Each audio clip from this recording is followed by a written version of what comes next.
Covered in brown spiky hair with 9 pairs of curly arms, the hag moth caterpillar isn't like any other caterpillar. Its hairy appearance has given it the nickname monkey slug. This strange insect can be found in North America, where it lurks through shady trees and ornamental shrubbery. This hairy little creature isn't as innocent as it may appear.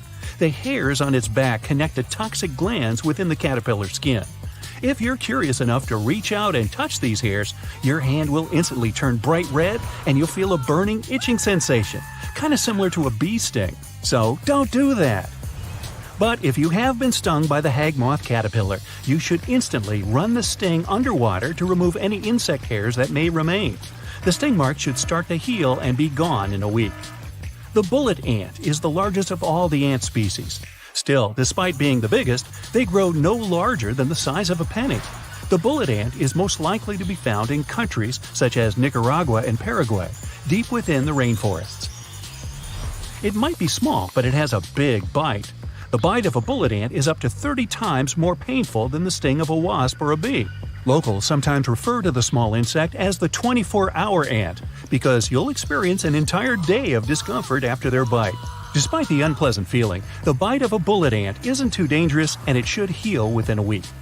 These ants have a particular habit that might make it easy to avoid their powerful bite. Bullet ants release a strong and disgusting stench to drive away predators. So if you ever find yourself trekking through the rainforest and smell an intensely unpleasant odor, hey, I'm sorry. Kissing bugs look similar to your typical cockroach, except slimmer, wingless, and with an interesting line pattern on their back. Even though the name might sound cute, these insects are anything but. The kissing bug can typically be found in the warmer southern states of the U.S., and these pesky little things will hide anywhere, in cracks, under beds, and in furniture. These insects are nicknamed vampire bugs, as they only come out at night. While their bite doesn't feel too painful, it can be incredibly dangerous. It's common for humans to be allergic to the kissing bug's saliva, and if that's the case, their bite will cause the skin to be incredibly itchy. These bugs also carry a dangerous parasite that badly affects most humans. If you ever get bitten by a kissing bug, make sure to visit your doctor as soon as possible. The Japanese hornet is the largest species of hornet in the world. The Japanese hornets have a yellow and black striped pattern. Their size and shape make them distinguishable from bees and wasps. The Japanese hornet is much larger and thinner than a bumblebee and much longer than a wasp.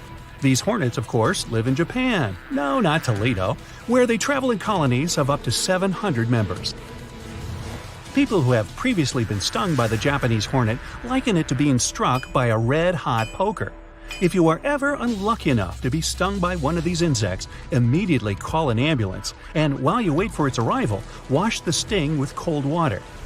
The black widow spider is one of the most notoriously dangerous insects in the animal kingdom. Roughly the size of a paperclip, the hourglass-shaped red markings on the spider's belly make it easy to distinguish. These bugs often travel alone and can be found in warmer regions in dark, dry shelters such as basements or garages. Black widows are considered the most venomous spiders in North America. Their venom is 15 times stronger than a rattlesnake's. Strangely enough, the bite of a black widow doesn't feel particularly painful. It feels more like a pinprick, but it can make you incredibly sick. If you come across a black widow in your basement, don't irritate it, as they only bite when annoyed. If you get bitten, immediately seek emergency care. Healthcare professionals can offer you a black widow anti-venom that reduces the bite symptoms. The yellow jacket is a dangerous species of wasp that can be found all over the world. They're named for their distinctive yellow and black patterns. The yellow is a striking neon color, much brighter than a normal wasp. Yellow jackets live in large colonies and build their nests in trees, bushes, and even underground. If you come across a yellow jacket nest, move away slowly and be careful not to threaten or irritate the wasps. The sting of a yellow jacket definitely isn't a pleasant feeling. While most people think that scorpions are related to crabs and other crustaceans, they're actually a form of insect. Scorpions are a type of arachnid, meaning they are closely related to spiders. They tend to be found in warm, dry climates like deserts. Scorpions most often come out at night. They're predatory creatures known to sting on sight. Their sting feels similar to a wasp's, but it can be much more dangerous. Scorpion stings tend to accelerate heart rates and cause difficulty breathing. If a scorpion stings you, immediately wash out the wound. Contact a healthcare professional who can give you a scorpion sting anti-venom treatment. There are just shy of 300 different species of fire ants all across the world. All of the species have the same powerful bite. They're tiny insects who travel in large colonies and have a distinct light brown color, almost red.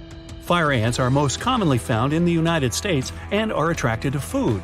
They tend to crash a lot of picnics they're not invited to, kinda like my nephews. Fire ant bites are incredibly itchy, but not very dangerous. Running the bites under some cold water should help soothe the itchiness, and the bite should go away in a week or so. If you have a more severe reaction than itchiness, make sure to seek urgent care from your doctor. Honeybees are some of our most beloved insects. They pollinate our flowers, create honey for us to eat, and generally leave humans alone. Honeybees are social insects who live in large colonies. Surprisingly, a sting from a regular honeybee can be extremely dangerous to some people, especially the elderly. If a honeybee stings you, immediately remove the stinger that will be lodged in your skin. Wash the affected area with soap and water. The sting should heal within a week. If you suffer from more severe conditions, you should immediately contact a healthcare professional.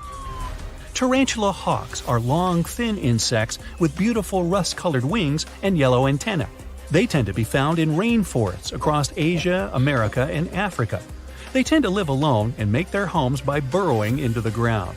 If you ever come across a tarantula hawk, be sure to move away very slowly. These insects only attack if they sense a threat.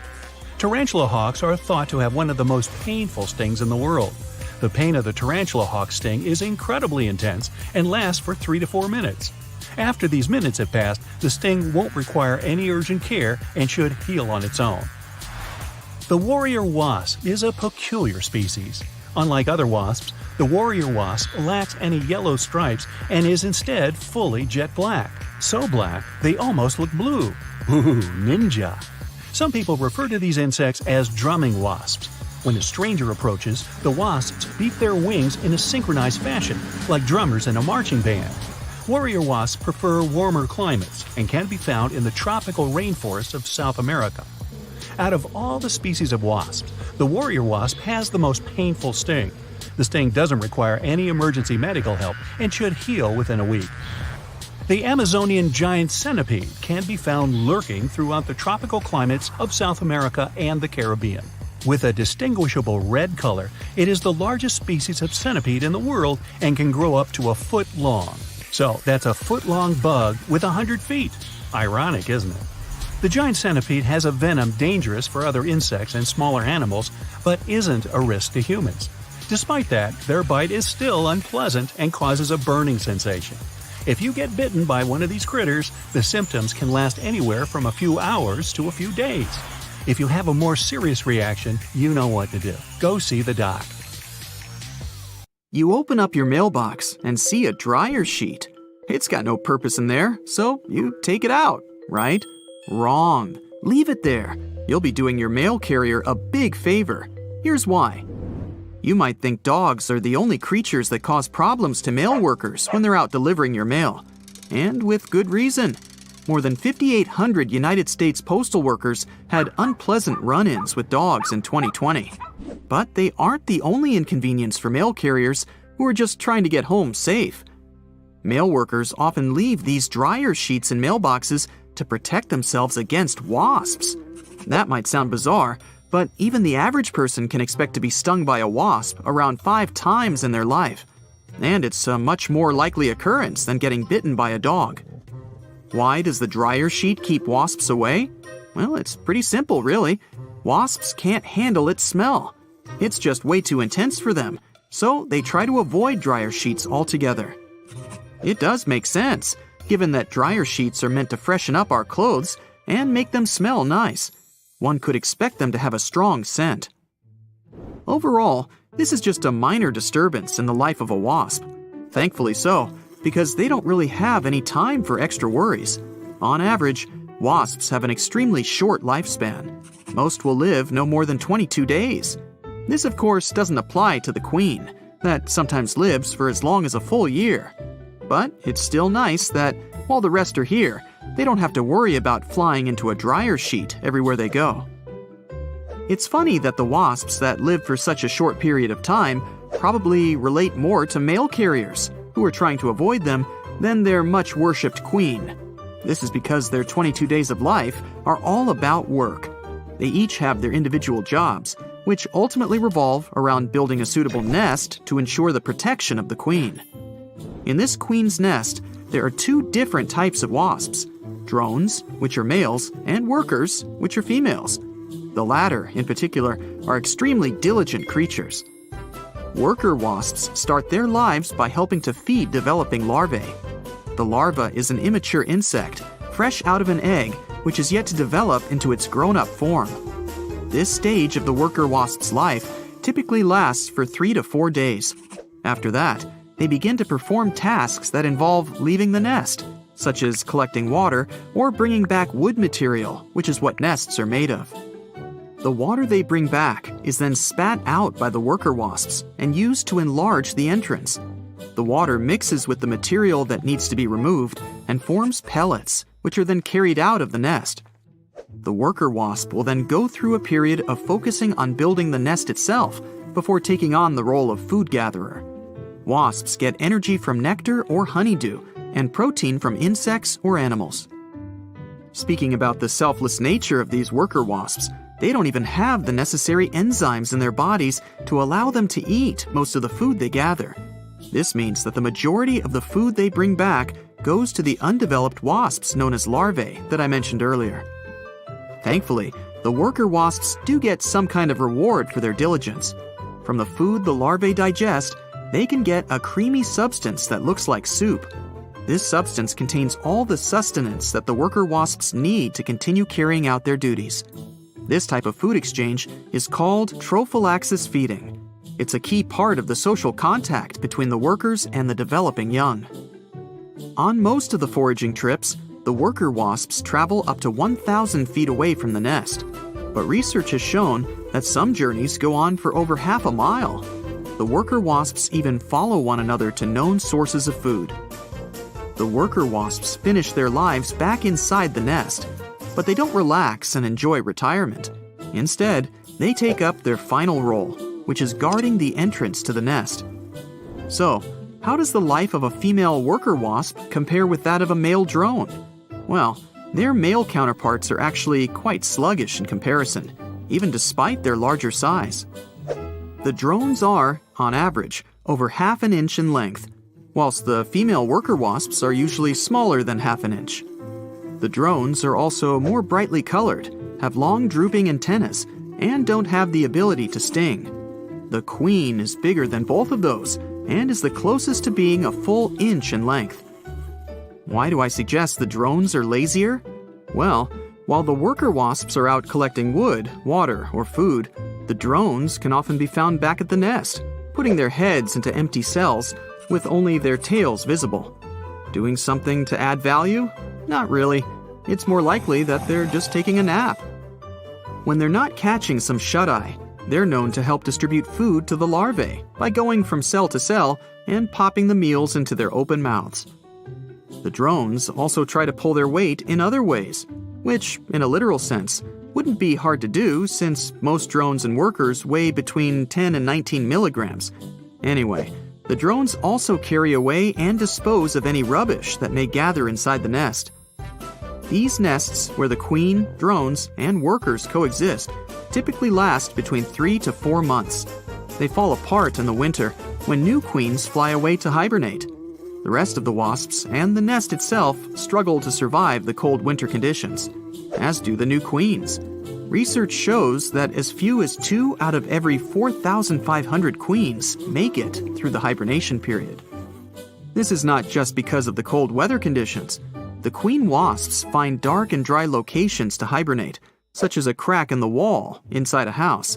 They tuck their antennae neatly between their legs and bite whatever surface is in front of them in order to hang on firmly. This leaves them extremely vulnerable to other insects, such as spiders. But those lucky queens who truly enjoy a nice long slumber during the hibernation period typically resurrect in the spring and begin to build a new nest. The queen will fly up to 47 miles just to find the perfect warm and dry spot. Attics and roofs often fit the bill. The queen will then produce new workers and drones, and the life cycle of wasps will continue. If you do come across a wasp nest, it's best to just leave it alone. You can't always know what kind of reaction you'll have to a sting from the creature. And who says you'll get stung by just one? The average wasp nest can hold up to 10,000 members during the peak of the summer. It's best to leave the nest to pest control services. But what precautions can you take to avoid any unfortunate encounters with wasps in general? We owe thanks to mail carriers for making us aware of dryer sheets. But what else can we do? You can start by not leaving any food lying around. This is the main attractor of wasps, be it foods full of protein, like chicken, or sweets, like ice cream. Make sure you wash your dishes, cover any food you keep for later, and remove all leftovers as soon as you're done feasting. While wasps hate the odor of dryer sheets, things like flowers and fruits greatly please their sense of smell. You should pay attention to any perfumes, lotions, or hair care products that you use. Wasps may mistake them for nectar while out looking for food.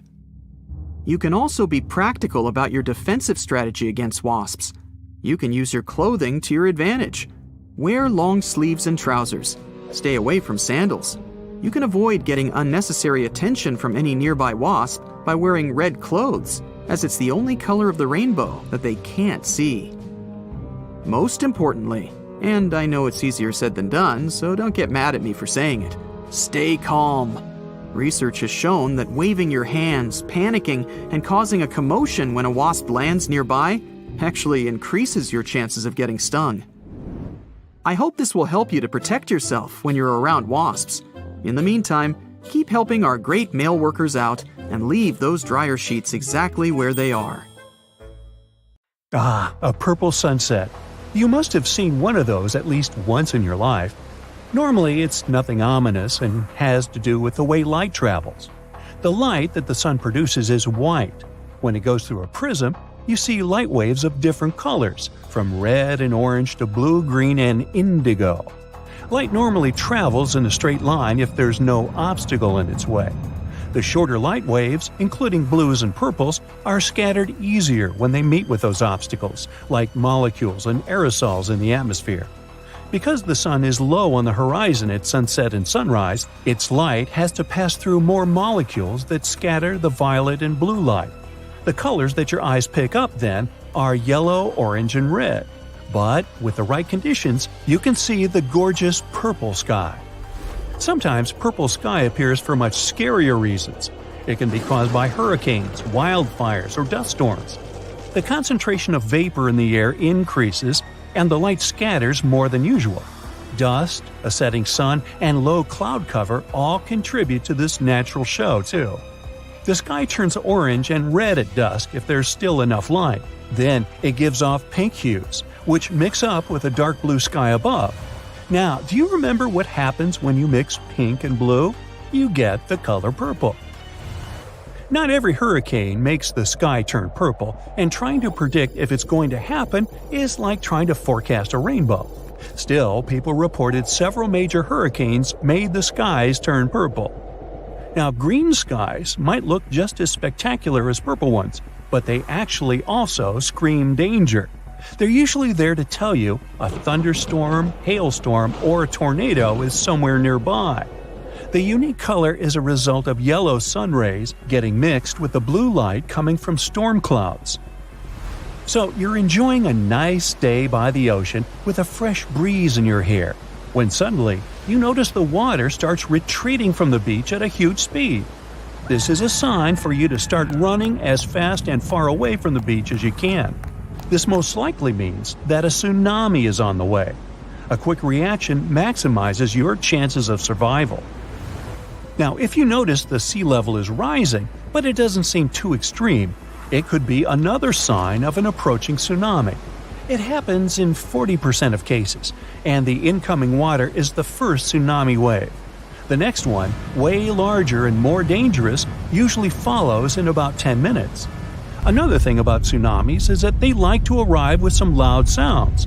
People describe them as thunder, the sound of a locomotive, a helicopter, or just a loud boom.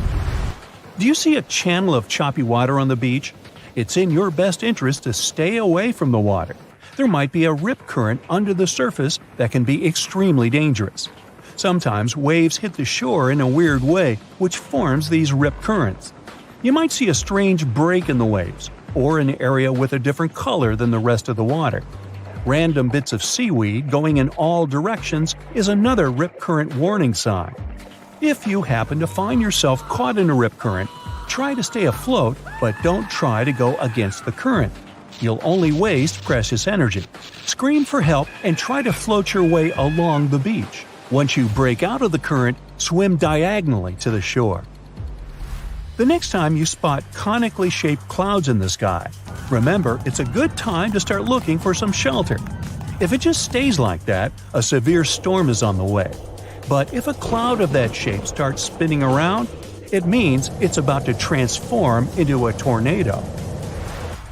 If you have bees nearby, they can save you from big trouble one day.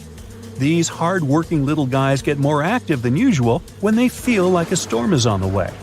They speed up to collect more nectar before it hits them, and once they're done with it, they'll always come back to the hive 10 to 15 minutes before heavy rain, even when there are no obvious signs of it coming. Their secret is super-sensitive hairs on the back that can pick up electrostatic buildups from storm clouds.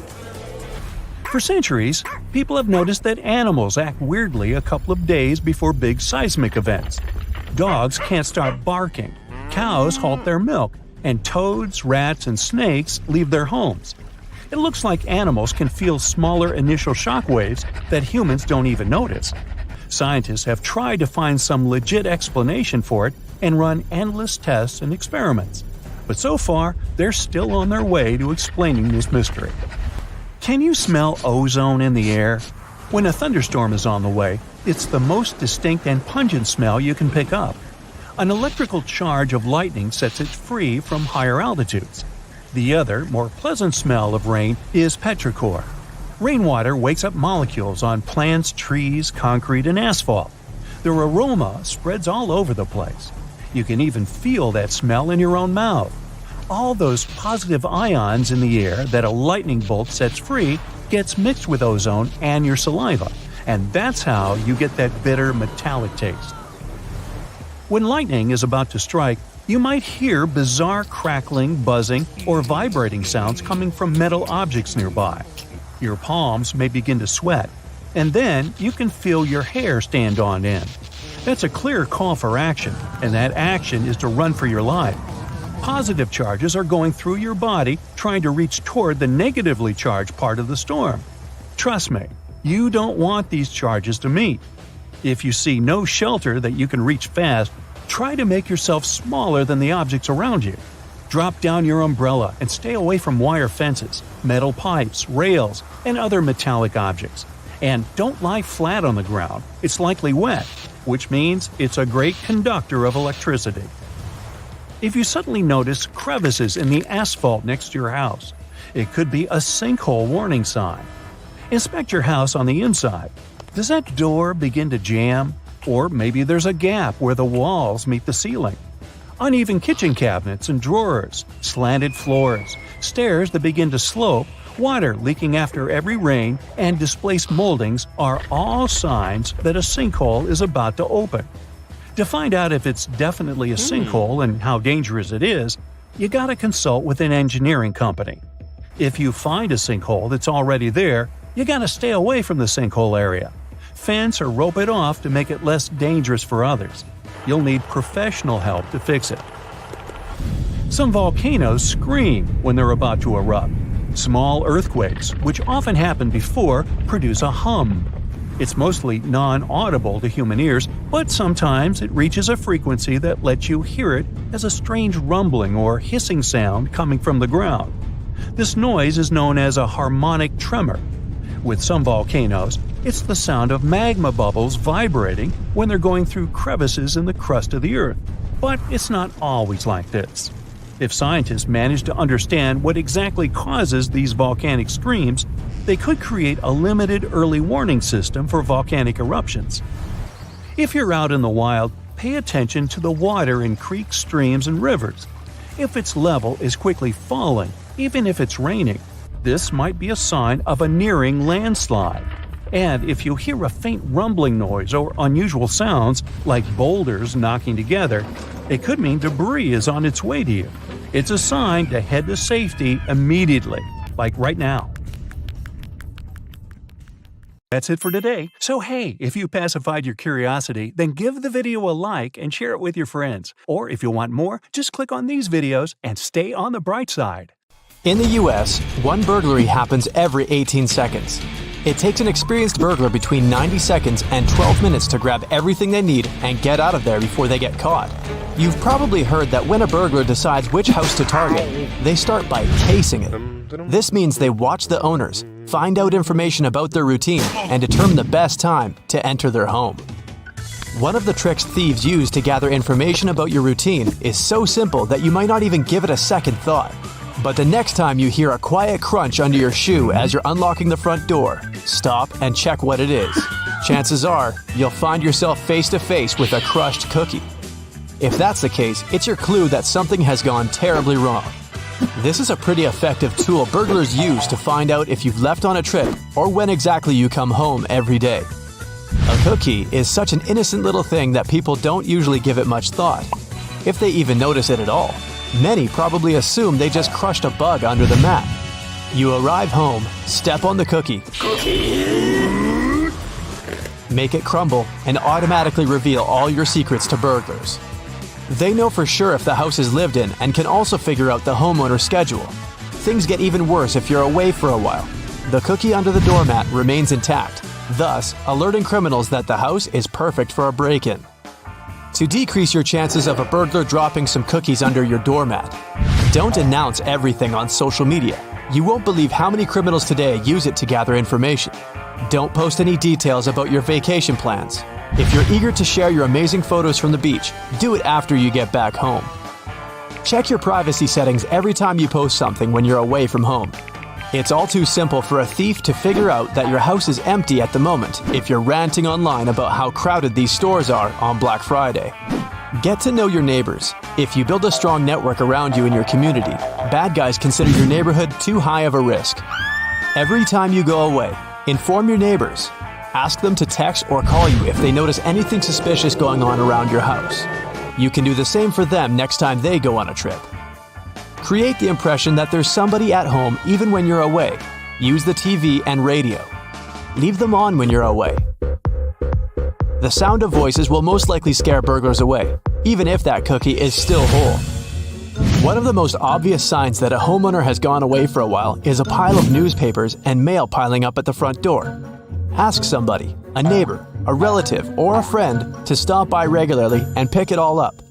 If there's nobody who can do you this favor, place your mail on hold. You can do this at your local post office. Another thing that can give away your prolonged absence is an unkempt lawn with tall grass. Before going away, hire somebody to mow your yard regularly and keep the lawn tidy. Keep a sharp eye and stay safe. Have you ever seen a sea cucumber lying on a bed of sand and thought it looked like a blob? Well, these creatures may seem squishy and defenseless, but they actually have some fascinating strategies to keep themselves safe. Biologists uncovered chemical compounds with the help of which sea cucumbers protect themselves from predators and even from their own toxins. And guess what? These compounds might be useful for human health. When sea cucumbers feel threatened, they can expel thread-like parts of their bodies. These tubes immobilize predators in a sticky, toxic embrace. The toxicity comes from some chemical compounds commonly found in plants. Interestingly, these chemicals are much less common in animals, but sea cucumbers have evolved to use them to their advantage. The substances are also known for their antioxidant and anti-inflammatory properties. They're already used in a bunch of industries, like cosmetics. But using these chemicals as a defense creates a big problem for sea cucumbers. They need to avoid damaging themselves with their own toxins. It means their own cells can't contain cholesterol, the target that the toxins bind to and pierce. Instead, sea cucumbers have developed two kinds of cholesterol alternatives. It's a self-defense strategy, you see? If you can produce these toxic substances, you have to be able to not make yourself sick. Smart and cute as they are, now you know not to touch a sea cucumber should you ever stumble upon one at the beach. Speaking of things you should avoid at the beach, let's move on to the marbled cone snail, a creature so unique and dangerous that it'll make your head spin. This one is quite the world traveler. It can be found all the way from the southern tip of India to Okinawa, Japan, and southeast to New Caledonia and Samoa. That's quite an impressive range. And it's not just where it's found that's interesting, it's how it hunts. This snail may be small, but it's a fierce predator. It loves to chow down on other snails and sometimes even its own kind. When it's hungry, it'll stick out its long white tooth and shoot a poison-laden harpoon at its prey. And if that doesn't do the trick, it'll attack its prey multiple times over, just to be sure. Talk about determination, right? Once the harpoon hits its mark, the prey becomes immobilized and its muscles begin to relax irreversibly. And when the prey is helpless, the snail can begin to munch on it. Where can you find this fearsome creature, you might ask? Well, it's found in fairly shallow waters, typically on coral reef platforms or lagoon pinnacles, as well as in sand, under rocks, or among the seagrass. Watch your step the next time you're out for a swim, just saying. On the bright side, did you know that this snail's venom is being developed as a potential treatment for pain? Some of the chemicals found in this substance have been studied, and they're showing promise. Who knew that this unusual predator could have a softer side too? Next on your list of creatures to avoid should be a little fish called the stonefish. Now, you might think this sounds like a cute little pet rock, but let me tell you, it's not to be messed with. In fact, it's the most venomous fish in the entire ocean. These guys are masters of disguise, blending right in with their surroundings at rocky or muddy bottoms of marine habitats in the Indo-Pacific region. They're like the ninjas of the sea, waiting patiently for their prey to swim by before swiftly attacking and swallowing it whole. But here's the thing. You could easily swim right by a stonefish without even realizing it's there. Now, I know what you're thinking. I don't want to accidentally step on a stonefish. And trust me, you really don't. These guys have a lot of spines lining their backs, and they release venom when they're stepped on. Ouch! That venom can cause terrible pain, swelling, and damaged tissues. Not exactly a good day at the beach if you ask me.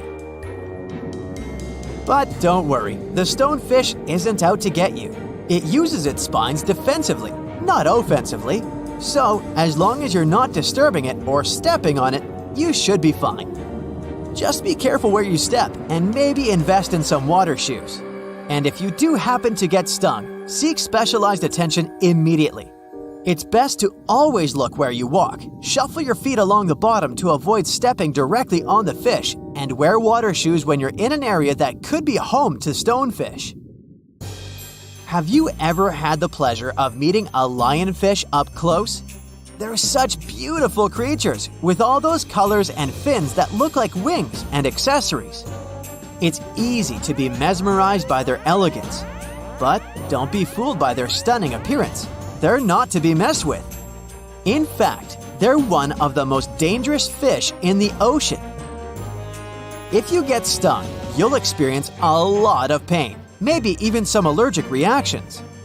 Lionfish inject venom through their needle-sharp dorsal and pelvic fins. They're not aggressive and won't sting you out of the blue, but they will act in self-defense if provoked or caught. It's not just their venom that makes them dangerous. They also have tiny teeth. But instead of using them to bite predators, they have something even more dangerous: their fins. The lionfish uses these spine-like fins to ward off predators. And unfortunately, that includes humans. So, while it might be tempting to swim up close to a fish and say hello, beware of its sharp spines. But here's the thing. Lionfish can be eaten. Some say they're actually quite delicious. And since they're a threat to reef ecosystems, human consumption is encouraged. Just make sure you remove the venomous spines first. If you're snorkeling or swimming near the corals in the Atlantic or Pacific Ocean, you might encounter these stunning fish. Keep a reasonable distance between you and the lionfish, and they won't feel threatened or startled enough to sting you in self-defense. Sea urchins might also cause some trouble if stumbled upon. Don't worry, they won't be jumping off the reef and flinging spines at you. They're not aggressive at all. These creatures are everywhere, from rocky shores to coral reefs, and are quite common in almost every body of salt water, including all of the world's oceans. So it's not surprising that sea urchin injuries are pretty common too. But hey, accidents happen, especially when we're distracted by a cute little turtle or too excited about exploring a new dive site. Now, let's talk about their defense mechanisms. These little guys have two ways of defending themselves: their spines and these tiny jaw-like structures that can inject a painful substance. Some species have long, sharp spines that can easily pierce even a thick wetsuit and lodge deep in your skin. Yikes! But don't worry, avoiding sea urchins is not rocket science. Just try to maintain a good awareness of your surroundings. Watch out for protruding spines in the sand and control your buoyancy. It'll help you stay at least a few feet away from corals, which may conceal urchins in their crevices. And if a shore entry has many urchins, pick a different dive site. No biggie. Now let's talk about first aid for sea urchin stings. Soaking the area in hot water for up to an hour and a half can break down the dangerous substance and alleviate the pain. Carefully remove the spines with tweezers and shave the area to remove those pesky spikes. Then, wash the injured area with soap and rinse with fresh water. Apply topical creams if you have any in your beach bag too. And of course, watch for signs of allergies and contact a specialist immediately if you notice something weird. But hey, let's not forget that sea urchins are just one of many hazards of the deep. There are bearded fireworms, pufferfish, and fire coral too. So let's not be too hard on our little urchin friends. After all, compared to some of these other creatures, they're pretty tame.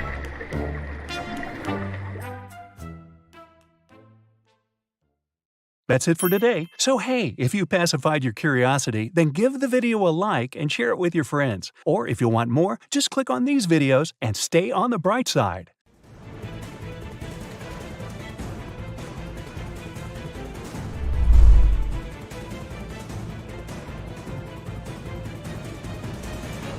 Every year, there are about 2.5 million burglaries. That's one every 13 seconds. And the one thing any burglar wants to know all about when targeting your house: you. What valuables you have, what you buy, where you travel, your schedule, any and everything. Your doorbell rings, you answer it, and nobody's on the other side. Before you blame those neighborhood pranksters again, consider this. Someone could be checking to see if you're home. Same goes for any strange calls you get with nobody on the other line. On that note, don't just open the door at any knock or ring. Verify who's on the other side first. If they say they're from your utility company, rental office, or city services, ask them for ID and call the company to get it checked. Even if you have a video doorbell, anybody can buy any uniform these days. Don't go based on looks alone. A seemingly innocent flyer or ad under the doormat can also mean your house is a target. If it's still there the next day, it can make burglars think that nobody's home. Any person who finds some junk mail under their feet will throw it away, right? They have clever ways of finding out if you have an alarm system, what kind of doors and windows you have, if you have a dog, where you like to go on vacation, and so on. If you feel uncomfortable or suspicious about weird questions some stranger asks you, go with your gut and don't overshare. Know that something's not right if somebody's taking pics of your house and car. They might even try to be sneaky about it, like pretending they're taking a selfie, or talking on the phone as they snap the pic. If you don't trust random photographers, stay cool and explain that you don't want them to do it and that it's your private property. Burglars might also stage some accident just to lure you out of your house. A fake utility worker can claim there's a gas or water leak. You leave the room for a couple of minutes, but it's already too late.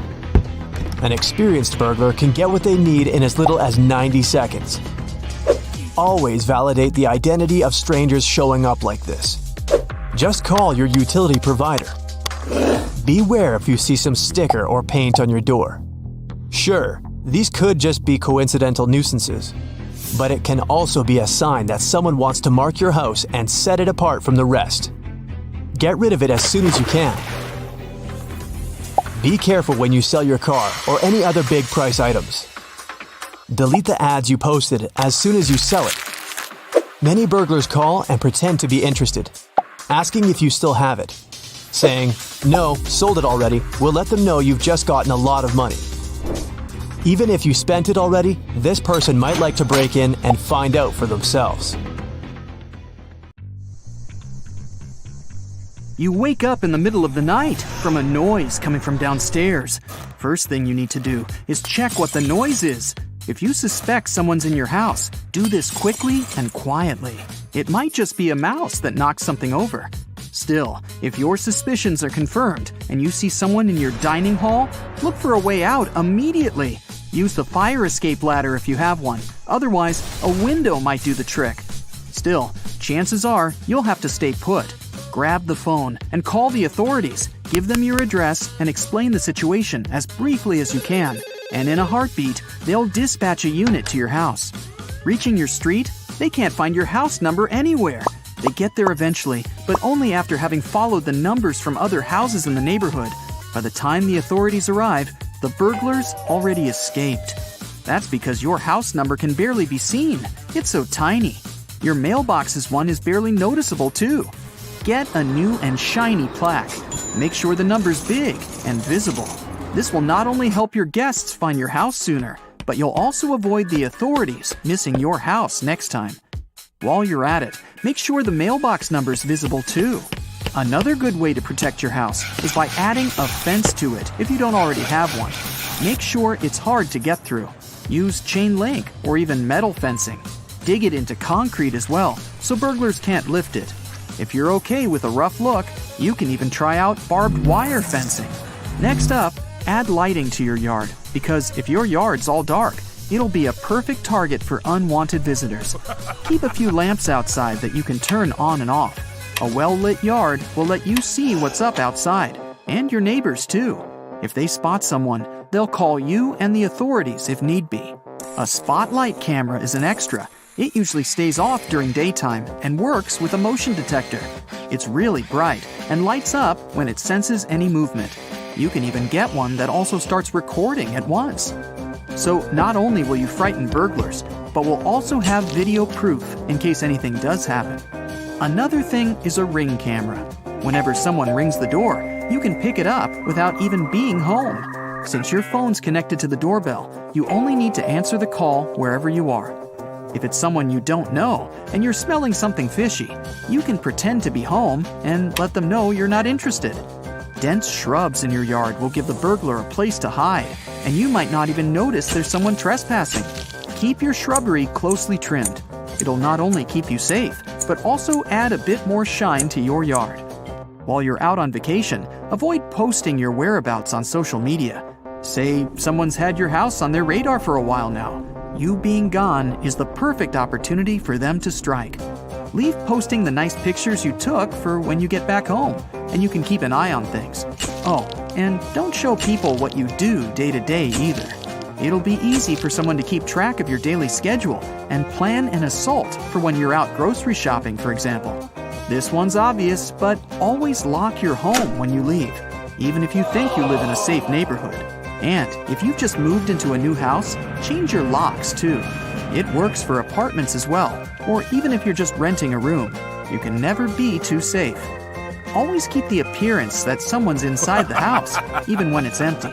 The first way to do it is leave your television on, or even better, buy a TV simulator. This way, you can program it to turn on and off as you please. I mean, it'd be weird if it was constantly on. It'll save you a couple of bucks as well, because simulators consume less than the real thing. Get a plug-in alarm clock as well, and connect a lamp to it. Set timers for it to go off. let's say dinner time, and for a while at night. You can also get an extra alarm clock and connect a radio to it. If people think you're blasting some tunes, they surely won't try to do anything. Don't forget any valuable items outside, things like your grill, bikes, and any machinery you might have. Store them inside your garage instead, and lock it tight. Security cameras outside your home will let you keep an eye on things, even while you're at work. This one's particularly good if you're extra worried someone's going to break in. Consider reinforcing your door, even if it's relatively new. Instead of breaking in, they might try and completely knock down the door if they're desperate to get in. Get a sturdier one that won't come down easily. This goes for windows too.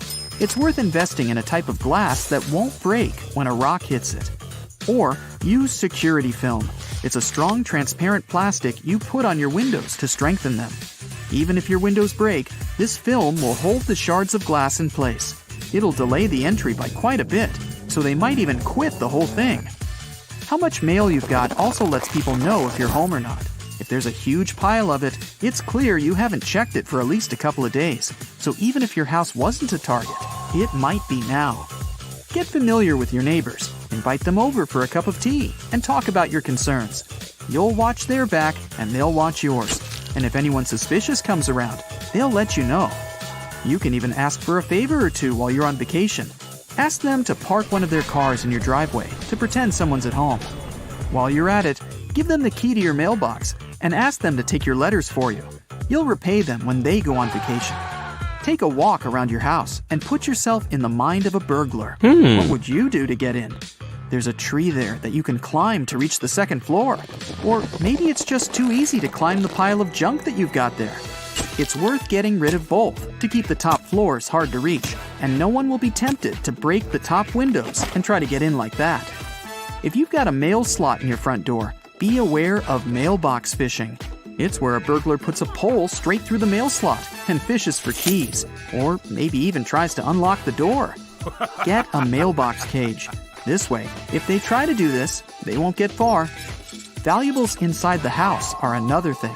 Keep them out of sight as much as you can.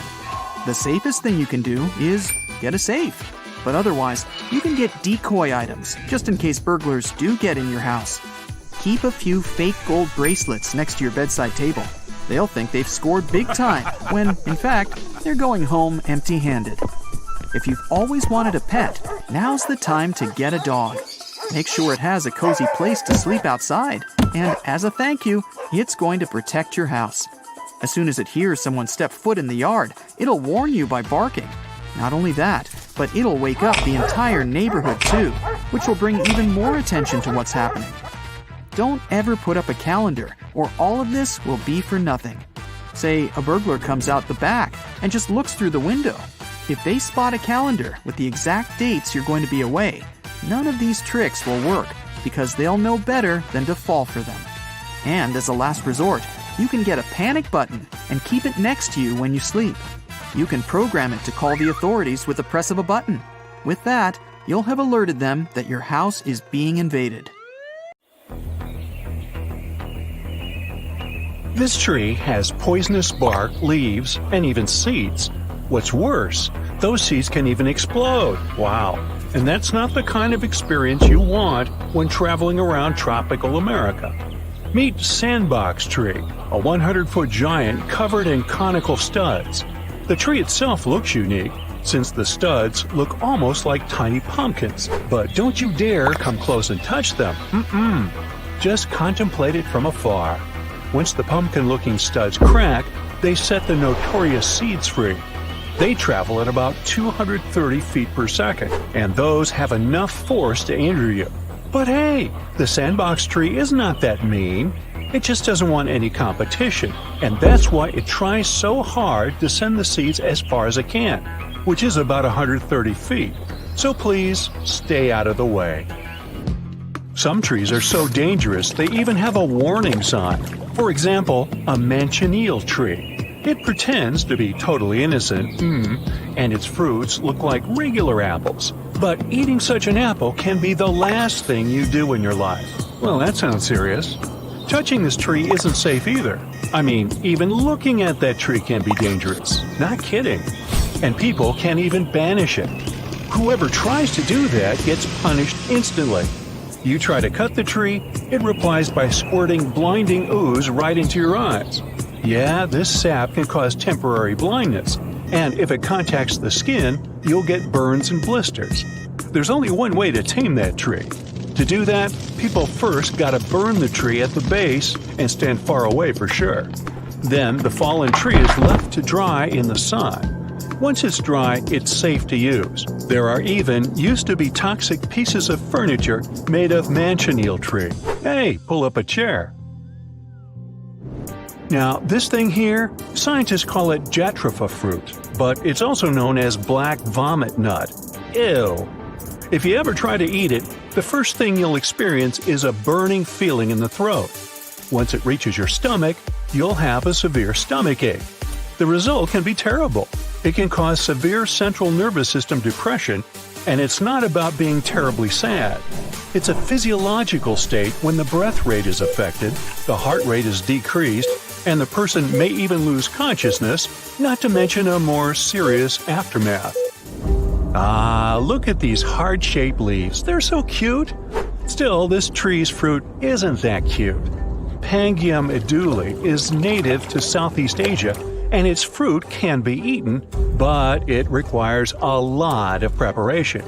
First, you need to grab those brownish clusters that look like pears. These are the fruit. Second, you need to boil the seeds. Yeah, you gotta get to those seeds through the pulp that looks soft, creamy, and possibly edible, but that it's not. Third, you need to either soak them or wrap them in banana leaves for 40 days for the hydrogen cyanide to be released. Yeah, that's great that hydrogen cyanide is slightly water-soluble and can be sort of washed out once the seeds are boiled and fermented. But isn't that too much effort? The thing is, these seeds are usually added to some dishes, so they're more like a spice, not an independent dish. Nope, the hydrogen cyanide thing ruined it for me. Now, some fruits require a lot of additional preparation, while others can be eaten only when 100% ripe. Raw elderberry is rich in vitamin C, which is good for you, and cyanide, which is not that good. These berries are quite popular, though. You can find them in pies, syrups, teas, jams, you name it. Fully ripe and cooked berries aren't dangerous. And nope, these berries aren't banned. National Jamaican fruit ackee has a truly unique taste. It's mild and buttery, and people who tried it say it tastes just like scrambled eggs. Just like with elderberries, it's safe to eat ackee only as long as it's fully ripe. So the importation of raw ackee fruit was banned in the US almost 50 years ago. The only edible part is the white creamy flesh itself. The pink flesh looks mouthwatering, but don't fall for it. It's highly toxic. Same with the black seeds. Well, let's interrupt this for a fun fact. People used to utilize ackee fruit for cleaning clothes, thanks to its laundering properties. Thing is, the fruit capsules have saponins that can create that lather we need for washing. Today, it's not that popular though, and very few people prefer it to manufactured soap. Soursop is one more fruit that doesn't seem to be available in the US. It's also referred to as guanabana and can release dangerous toxins, leading to some very unpleasant consequences if not ripe. Soursop fans, don't be sad. Chances are you might find some frozen pulp in supermarkets. The fruit itself is yummy. It tastes like a mix of pineapple and strawberry. However, this fruit is not FDA approved because of its safety issues. But if you ever eat soursop, remember to avoid the seeds, as they're toxic to us human mammals. Looky here! This is mango. It's safe and delicious. Now look over here. This one kinda looks like mango when it's green, but you certainly don't want to eat it. These fruits grow on a pong-pong tree, and one kernel is enough to finish any human being.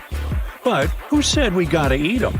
They can be used for deodorants. However, there are safer antibacterial options out there, so we'd best leave the pong-pong tree alone. Now, arboreally speaking, a tree doesn't necessarily have to be poisonous to be dangerous. The bunya pine, or false monkey puzzle tree, for instance, has extremely giant cones, larger than your head. Imagine the size of the nuts those cones carry. So the only real danger it poses is if a cone accidentally hits your head when falling. For the rest, the bunya pine is cool. If you boil the seeds, you'll get a super flavorsome tea. The nuts are gluten-free, so they can be part of any trendy diet. It's been around for quite some time, ever since the dinos roamed the planet, but now it's almost unique to Queensland, Australia. We all know the dose that makes the poison, right? Milky mangrove is another proof of the saying. It can be extremely useful for medicinal purposes and extremely toxic when used incorrectly. Yeah, it may not only be the dose, but also the science that makes the poison. This tree's sap can cause blisters, burns, and even temporary blindness, just like a manchineel tree. Here's why people also call it a blind-in-your-eye mangrove. Well, that makes sense. The bottle tree is mostly found in Namibia, so when traveling there and feeling thirsty, don't fall for that bottle-looking buddy. It has no water for you.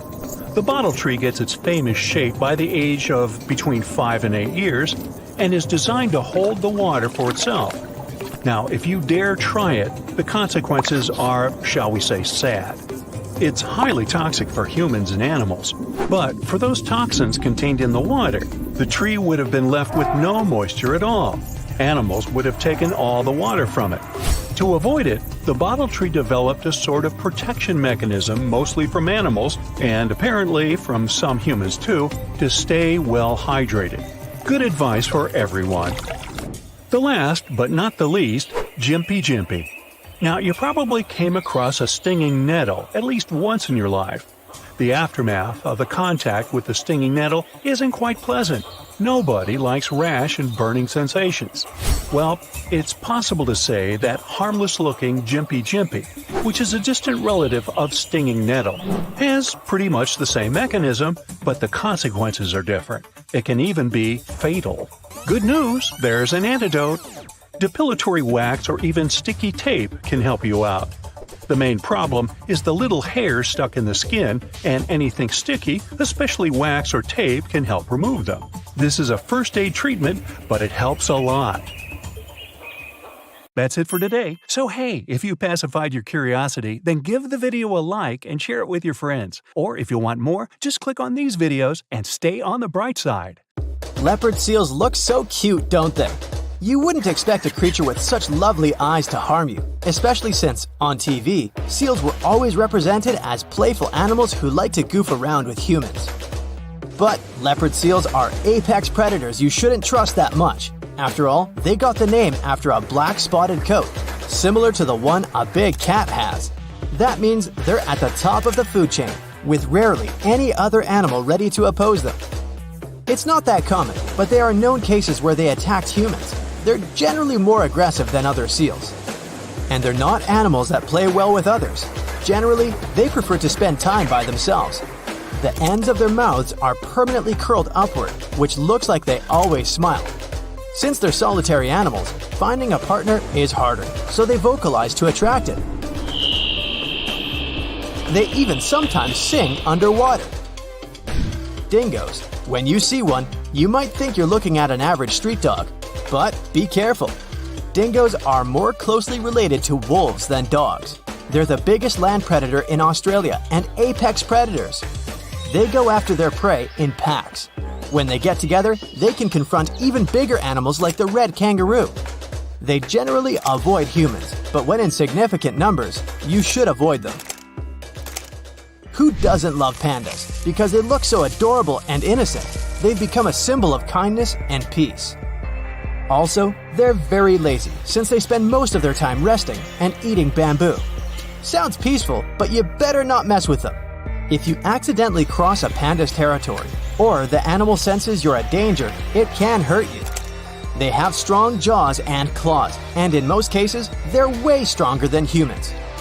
They rarely attack humans, but you're safer knowing that pandas are one of those animals you should leave to enjoy their own peace. Slow loris. These animals are so slow that even when something dangerous is approaching, they just stop moving. And don't let their big wide eyes and tiny nose get you. This creature may be adorable, but its bite is venomous and can get you into a lot of trouble. Scientists say slow loris tends to mimic a cobra. It's one of the few venomous mammals in the animal kingdom. And they don't secrete the venom in their mouth like a majority of other animals. Their secret lies in a sweat gland on their arms. So when you think about it, it's not a cute teddy bear, but more like a real little monster. The same goes with koalas. They look so calm, but they'll also attack you if they see you as a threat. It's not that they're typically dangerous animals. They spend most of their time high in eucalyptus trees, since they sleep 22 hours a day. And if you came across a koala in the wild, the animal would probably just climb higher so it could avoid you. But if it felt threatened, it would most likely use its teeth and claws as a defense. A swan does not only look delicate and graceful, but romantic too. Many associate swans with true love, but in their case, love hurts because these animals could really harm you. If they see you as a potential danger, they'll do whatever it takes to protect themselves and especially their young. First, they will start hissing like a cat and then flap their giant wings. You should already be running at this point because they can use their strong beaks to pull, bite, and hit with their powerful wings. Platypus. This one looks a bit like a mythical creature and a combination of different animals. Take a look at its webbed feet and the snout. Definitely a duck, right? It has the fur of an otter and a paddle tail like a beaver, and they look so graceful when you see them swimming underwater using their webbed front feet, but they're not so elegant while walking on land. You see their nails come out so they can walk better. Also, the males are venomous. You can see sharp stingers on the heels of their rear feet. And remember, they'll use them for self-defense. Poison dart frog. A toad looks way more dangerous than this small charming one that looks surprisingly beautiful, considering it's a frog. But in reality, a toad is just not that good looking. It won't harm you, unlike a poison dart frog. There are over 100 poison dart frog species, and they all have different toxicity levels. The golden one is the most dangerous, that can take down 10 humans if they only touch it. A hedgehog has a special place in most people's hearts. Looking at this cute creature curling up like a little ball and running so innocently. But it's still a prickly animal that uses the spikes when it feels it needs to defend itself from something dangerous. Its quills can puncture your skin, and well, that hurts. The anteater. With their warm, benign eyes, anteaters look so harmless. They don't even have teeth to defend themselves and hurt us. But they do have claws. They mostly use them to get food, but they won't hesitate to use them when they believe you could harm them. Also, did you know their tongues are covered in spikes? Yup, that's their main tool for collecting food. And their tongue can be up to 2 feet long. It's long and narrow, so anteaters can easily maneuver it down into some pretty narrow spaces to look for termites and ants for lunch. Owls are not even that adorable, but they look so shy and clever. Plus, you'd never say they even pay any attention to you. But what can really make them mad is if you come closer and interfere with their nests. They have big, sharp claws, so it's not an animal you want to mess with. They can rotate their heads 270 degrees, so even if you're coming from their back, don't think they won't see you. Kangaroos aren't generally those animals that go around looking for trouble, but if you face them, they're not afraid to stand up for themselves and show you who's in charge. They can go after a human as if it's another kangaroo. Their arms are very strong, and they're even able to grapple with you with their forepaws. But it's way worse when they kick out with their hind legs. Deer look like they came from an idyllic fairy tale, but be careful. Males have antlers, and it can be tricky if you come too close and they perceive you as a potential threat. They also have a habit of trampling private gardens and eating what they find. They can be dangerous for some domestic animals people have in their backyards, especially dogs. Red foxes can't harm us looking like that, right? They can carry the rabies virus, so it's better not to interact with them too much, even though they generally avoid humans. They can be aggressive towards them and some small animals. They're pretty unpredictable, so be careful. Raccoons look friendly and cute, and it seems that the only trouble they can bring is turning over your trash can. But not quite. These little fellas are definitely not afraid to show their teeth when they sense something dangerous, even though it's just you going out to see what's making that noise in your trash can. And their little paws might be cute at first, but they're hiding sharp claws you wouldn't want to mess with. Tarsiers are among the tiniest and most adorable primates in the world. Although the first thing you'd want to do when you see one is to give them a hug, you better think twice. They're not outright dangerous, but they're not fans of humans trying to touch them, so they can react pretty neurotically if that happens. Better admire them from a distance. That's it for today. So hey, if you pacified your curiosity, then give the video a like and share it with your friends. Or if you want more, just click on these videos and stay on the bright side. Leaving your valuables or a chocolate bar in a car is a no-brainer. But there are other things people often overlook. Here's what to watch out for before leaving your car. Number 1 is aerosol cans, hairspray, deodorant, spray paint, household cleaner, and that sort. On the back of these cans, you might notice a storage temperature recommendation. Well, stick to that. Here's what can happen. Since these cans are pressurized, they become more sensitive to temperature. What's inside the aerosol may expand, and this may result in a crack, and then the can blow up. Temperatures above 100 degrees Fahrenheit are already alarming, and it can easily get as hot as that in your car on a warm summer day. Researchers from the USA have figured out how long it takes a car to turn into a sweat factory on a hot day. Within 1 hour, the insides of the car parked in the sun reaches 95 degrees Fahrenheit or hotter, with an average temperature of 116 degrees Fahrenheit. So, if you want your car in one piece and running, take aerosol cans with you. The second item is sunscreen. Sunscreen is vital for your skin since it decreases the risk of skin complications and prevents skin aging caused by the sun. This includes wrinkles, sagging, and age spots. But when you leave sunscreen in your car, it gets exposed to high temperatures, and it can ultimately shorten its shelf life. If you end up finding spoiled sunscreen, you might notice a funny smell when you open the cap. Plus, the heat might cause the cap to open, and the sticky substance will get all over the car. The same rule applies to lipsticks and other cosmetics as well. The next one is plastic bottles. There are 2 reasons why you shouldn't leave them inside your car. Firstly, a plastic water bottle can act as a lens, magnifying the sun's rays and starting a fire. A fire department in Oklahoma conducted an experiment and confirmed that the danger of fire was real. David Richardson from that department says it can happen if the beam of light is focused enough. The second reason is related to your health. Many plastic bottles contain bisphenol, a potentially toxic compound. The BPA levels can increase at high temperatures, and that can be harmful to your body. There's a chance that this chemical can get into your drink after you leave the bottle inside the vehicle. Oh, and batteries. They can lose their capacity to work at full power when they're left abandoned in the car. You can buy a new pair and fix this problem, but it won't be as easy to solve the problem of leakage or a rupture. It can be bad for your health because battery acid is dangerous when inhaled and highly corrosive. The reason for leakage is again related to high temperatures. Battery manufacturers recommend keeping their products at room temperature.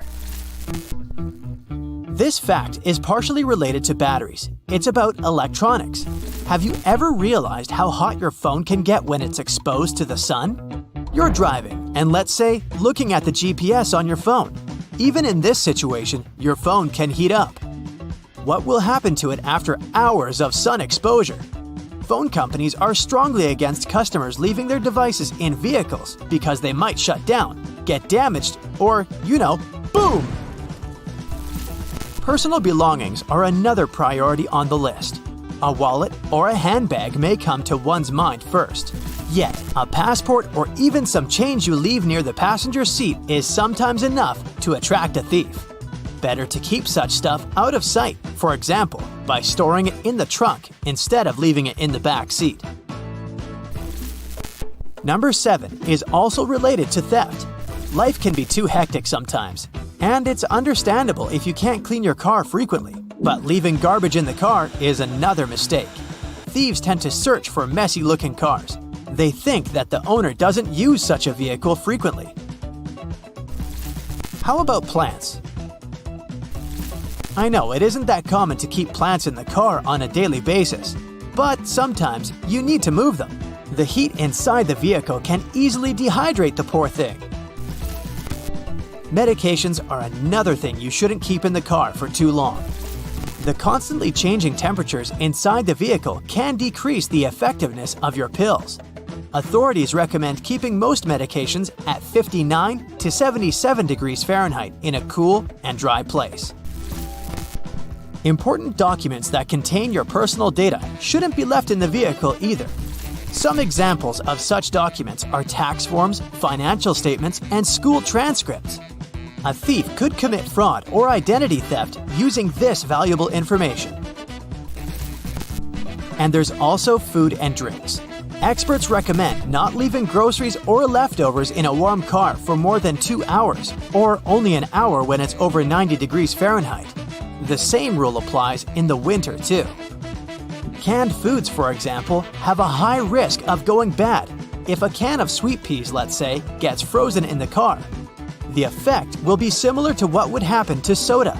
Let it thaw in the refrigerator instead of leaving it at room temperature.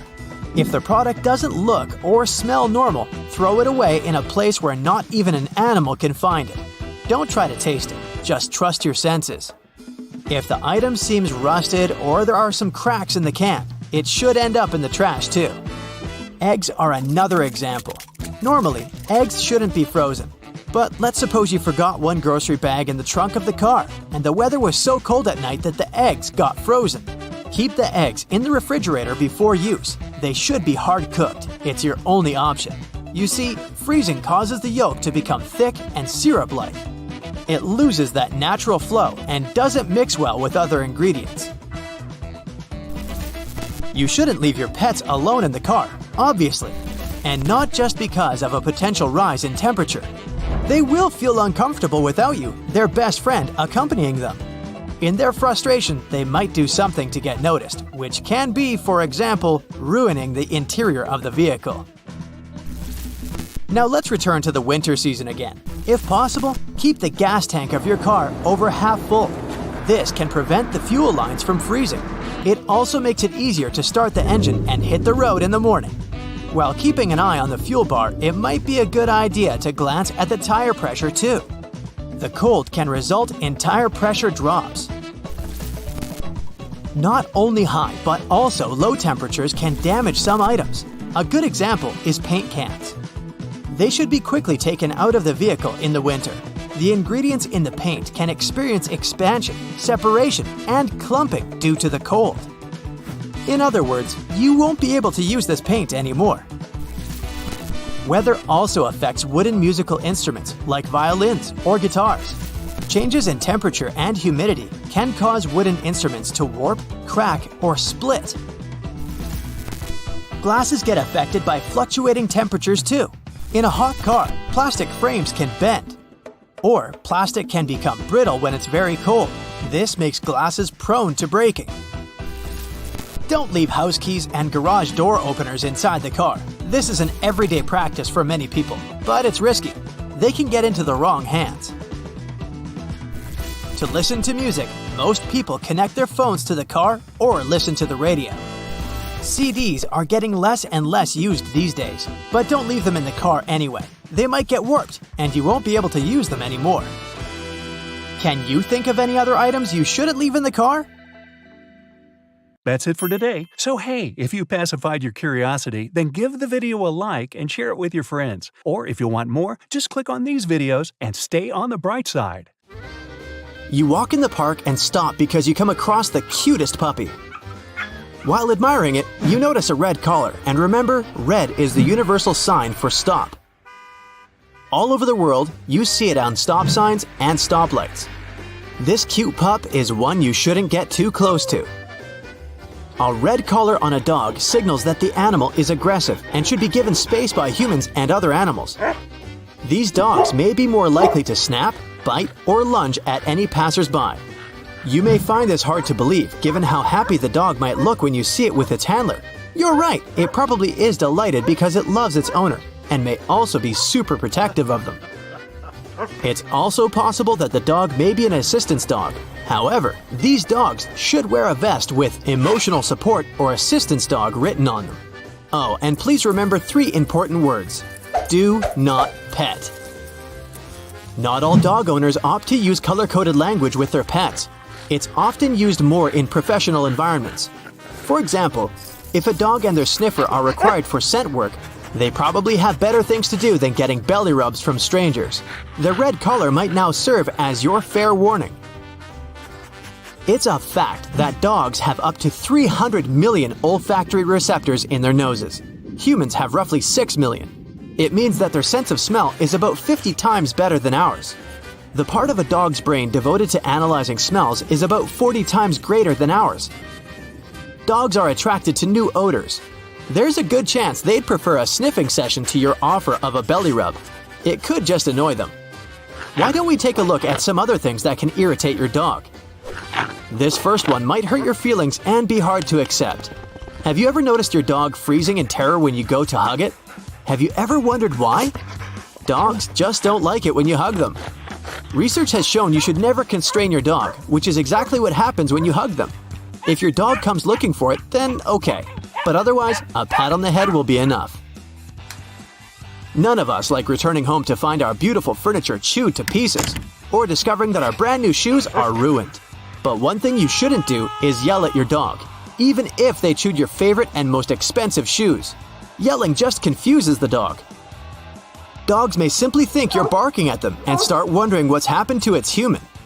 I know those puppy eyes are beautiful and hard to look away from, but try not to stare at them for too long. Prolonged eye contact can be another form of aggression to our loyal companions. This even applies to your own dog, who may get spooked by your serious demeanor. This is especially true with strange dogs who may be anxious or uneasy with your presence. Try to distract yourself from looking at them by simply focusing on stroking that warm, cuddly fur. What else annoys your dog? Whilst your furry friend may be perfectly okay with having extremely oversized nails, one thing they're often not okay with is their owners trying to clip them.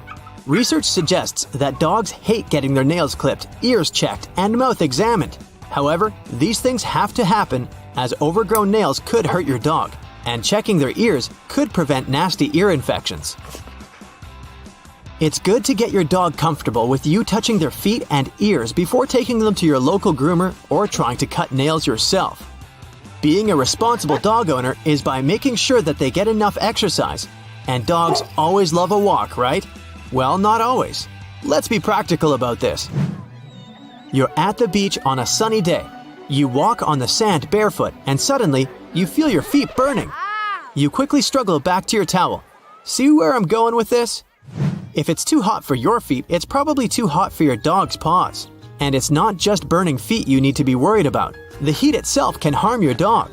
Dogs can cool themselves by panting. However, this method is not too effective in hot weather. By moving your dog walking sessions to early mornings or late afternoons, you could be doing that puppy of yours a big favor. Variety is the spice of life, and don't think this doesn't apply to dogs, especially when it comes to the games you play with them. When we think of games to play with our dogs, the best most of us can come up with is fetch. We're not the ones that have to desperately chase after the ball, so this is quite convenient. Be more creative. Try some other games. One of which is tug of war, which involves equal effort from both dog and human. Dogs love this game, and contrary to popular belief, it has no connection to aggression. Especially if you alternate between who wins each round. This game will also teach your dog a vital skill in impulse control. Games that end early will teach your dog the difference between what's acceptable and what isn't. You can also play training games with your dog. Giving your dog a treat when they look at you without being asked to will enable you to have more control over them. Although they're animals, dogs do have some traits in common with humans. Example, they won't get along with everybody, so don't try to force a dog into a friendship with another dog. Some dogs are shy, whilst others are social butterflies. Our job as responsible pet owners is to find out how we can make our dogs comfortable. Dogs have different levels of confidence. One dog may be fine with another dog, but become uncomfortable in a group bigger than 2. It's sometimes best to create a small group of dog friends for your dog to play with, or just introduce them to new dogs one at a time. But forcing them into uncomfortable situations is a no-go. One thing we're all at sometimes reluctant towards is change. One thing that a dog loves to do is to make their owner happy. So if your dog's not listening to you, there's a good chance it's because your rules aren't consistent enough. Consistency is something that dogs love. It allows them to know how to behave in different situations. Telling them to lay down after previously using the word sit can cause major confusion. As a matter of fact, you should probably make a daily schedule for your dog. This will prevent your dog expecting a game of tug-of-war when you're trying to get ready for work. And one thing you need to put into this schedule is some time outside of the house. This will teach your dog how to behave in new environments. You can't just expect your dog to enter one of the many dog-friendly cafes that now exist and know how to be a good girl or boy. Take baby steps. If your dog becomes excited, you're moving too fast. Oh, and don't forget those yummy treats to reward your pooch for good behavior. With all of the attention our dogs pay to ourselves, it's only fair that we should try to do the very same with them. Not paying attention to your dog's body language isn't good. Just because they don't speak a language doesn't mean you can't tell what's going on inside their head. Research shows that dogs speak with their bodies. Although some behavior like leaning in for more attention are pretty universal, dogs have very different ways of showing their anxiety, from freezing in place to an odd tail wag. A dog's eyes, tail, and ears and posture are key to understanding how your pet is feeling. Paying close attention to how your dog responds to different social settings will also allow you to prevent any uncomfortable situations moving forward. The most obvious thing your dog doesn't like? Being ignored. Neither dogs nor humans have the energy to play all day, but time does need to be carved out of your schedule for some one-on-one bonding. Food and shelter isn't the only thing these creatures need. This is especially true when adding a new dog to your home. Dogs may also feel left out. Please make sure the older dog doesn't feel unloved. The Baltic Sea anomaly. In 2011, a diving team came down to the bottom of the northern part of the Baltic Sea. They went on a treasure hunt, but what they came upon was a pretty weird object. When they took photos and showed them to others, many believed it was a sunken spaceship of another civilization. Other people thought that some natural causes formed the object, but the metals inside the structure definitely couldn't have been formed naturally. Now, some scientists even believe it was something that appeared way back in the Ice Age. Maybe it was even a meteorite that ended up trapped under ice back then. A maelstrom is a whirlpool, some sort of a powerful rotational current that forms when two currents collide and create a circular vortex.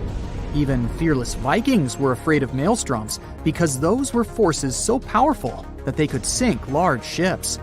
These whirlpools remain dangerous even today, but luckily, not for big modern ships that are large enough to withstand the power of maelstroms.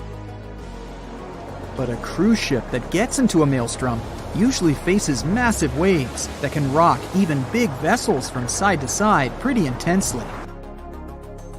A maelstrom can be so strong, it can turn into some sort of an underwater black hole. Yep, black holes are not only present in the cold expanse of space. You can find them here on our home planet too, swirling in the oceans. They're similar to those in space, since they're compacted so tightly that nothing they trap can escape. Underwater black holes often span up to 93 miles in diameter. And if you got into one of those, you probably wouldn't even know it.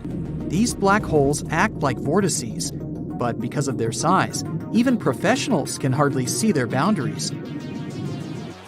Here's something relaxing. Next time you go to the beach, pay attention, and maybe you'll see an optical phenomenon called the green flash. You can see it shortly after sunset or right before sunrise.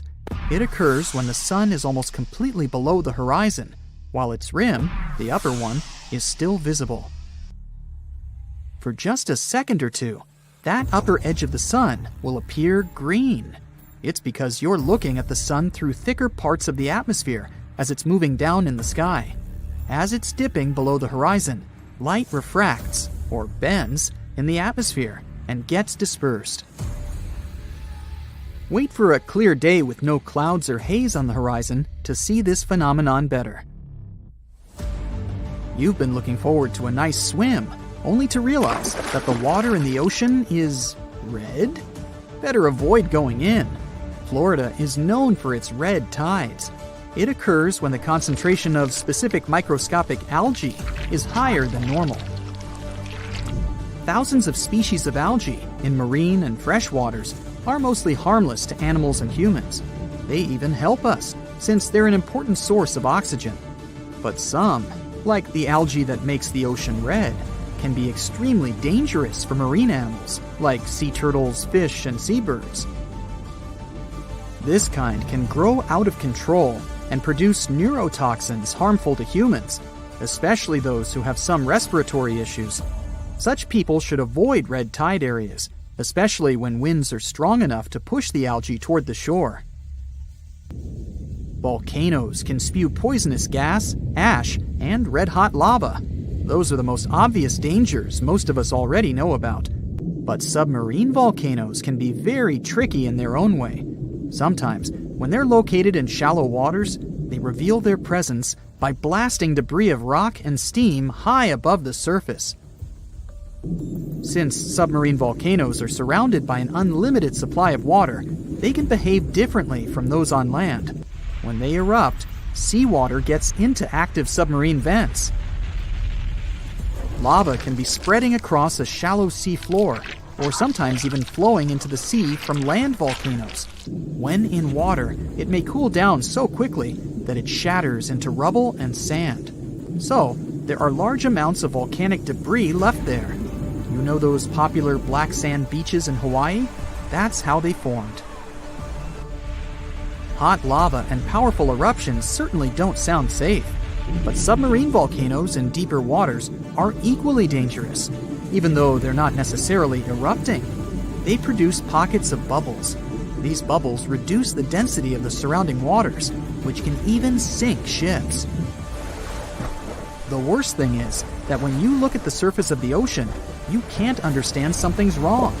But at the same time, tiny bubbles are there, causing ships to lose buoyancy, and with very little warning. A cross sea is a rare phenomenon, beautiful to observe, but also very dangerous. It's when you see square waves, which are more common in shallow parts of the ocean. That's something you can often see in France, or on certain beaches of Tel Aviv. But it can also happen in many coastal areas across the world. A cross sea occurs when two wave patterns travel at oblique angles. They form this checkerboard-like pattern.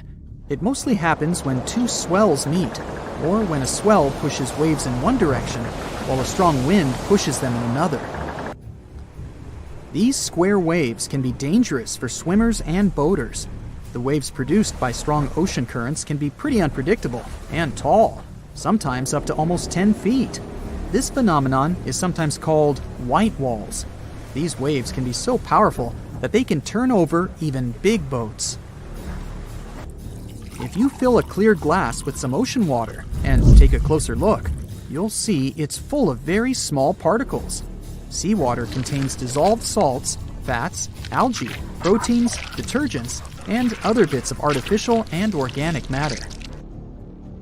If you shake that glass, you'll see tiny bubbles forming on its surface. That's how sea foam forms when waves and winds agitate the ocean.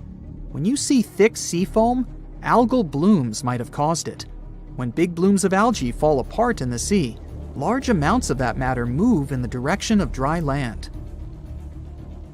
Most kinds of sea foam aren't dangerous to humans, but when blooms of algae fall apart, it can have a negative impact on both the environment and people. For example, when sea foam bubbles pop, the toxins they contain get released into the air, and they can irritate your eyes or cause some other health issues.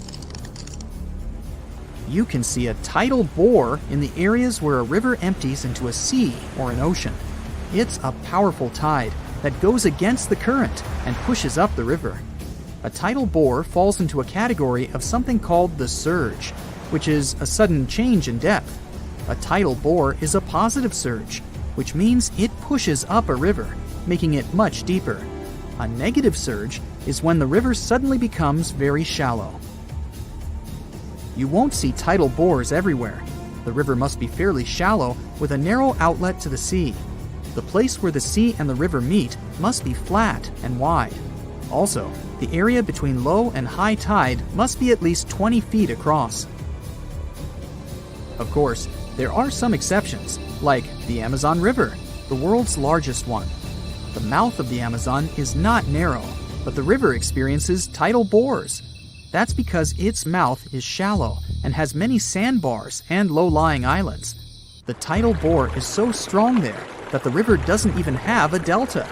Its sediment goes directly into the Atlantic Ocean, where fast-moving currents take it away. A tidal bore is often unpredictable and can be extremely rough. In many cases, it changes the color of the river from greenish or blue to brown. It can damage vegetation or even tear trees out of the ground. So, recreation sports like kayaking and river surfing can be hazardous in these areas. Even if you just want to take a look at a tidal bore, be careful. Tidal waves can sweep over lookout points and drag whatever or whoever is there into the churning river. That's it for today. So hey, if you pacified your curiosity, then give the video a like and share it with your friends. Or if you want more, just click on these videos and stay on the bright side. You're taking a stroll on a warm summer afternoon. The grass is green, the sun is in the sky, and suddenly, you feel yourself sinking. You begin to panic, but then immediately you bounce back up. You test your footing and jump slightly. The grass bounces with you, like a trampoline. This phenomenon is caused by soil liquefaction. Excess water from heavy rain or floods becomes trapped in the soil, causing it to be waterlogged. This makes the ground temporarily act like a giant waterbed. While it may be tempting to run and bounce on this springy grass, it's best to tread carefully. The grass could potentially break open, and if someone fell through, it would be incredibly tricky for them to get back out again. An erupting volcano is already a pretty terrifying sight, with clouds of dark smoke and flowing molten hot lava. What's even more terrifying is that they can produce lightning. Volcanic lightning is pretty hard to study, so scientists don't know exactly what causes it. A common theory is that during an eruption, the ash picks up so much friction that it creates a buildup of static electricity. This static electricity then triggers the volcanic lightning. A fire whirl, or fire tornado, is exactly what it sounds like. They occur when ground winds pick up flames and escalate the embers into a whirling force. These spinning columns of fire can reach up to 1,000 feet tall, but luckily, they only last for a couple of minutes. Fire tornadoes are pretty rare, but they can be extremely dangerous. In Tokyo in 1923, a large citywide fire produced a gigantic fire tornado. The tornado lasted 15 minutes and devastated the city, causing significant damage and leaving 38,000 people injured.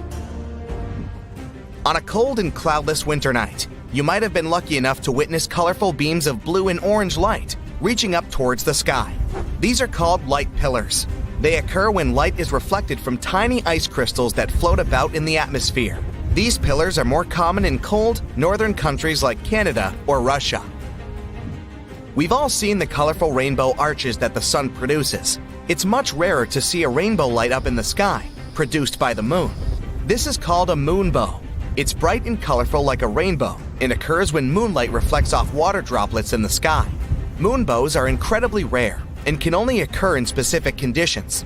The moon must be very low, the sky has to be dark, and rain must fall directly opposite from the moon to create this lunar rainbow. If you're taking a moonlit stroll along the beach at night, you might come across the strange phenomena of a bioluminescent beach. This occurs when a microorganism in the water called plankton are agitated by the movement of the waves and give off a bright blue color.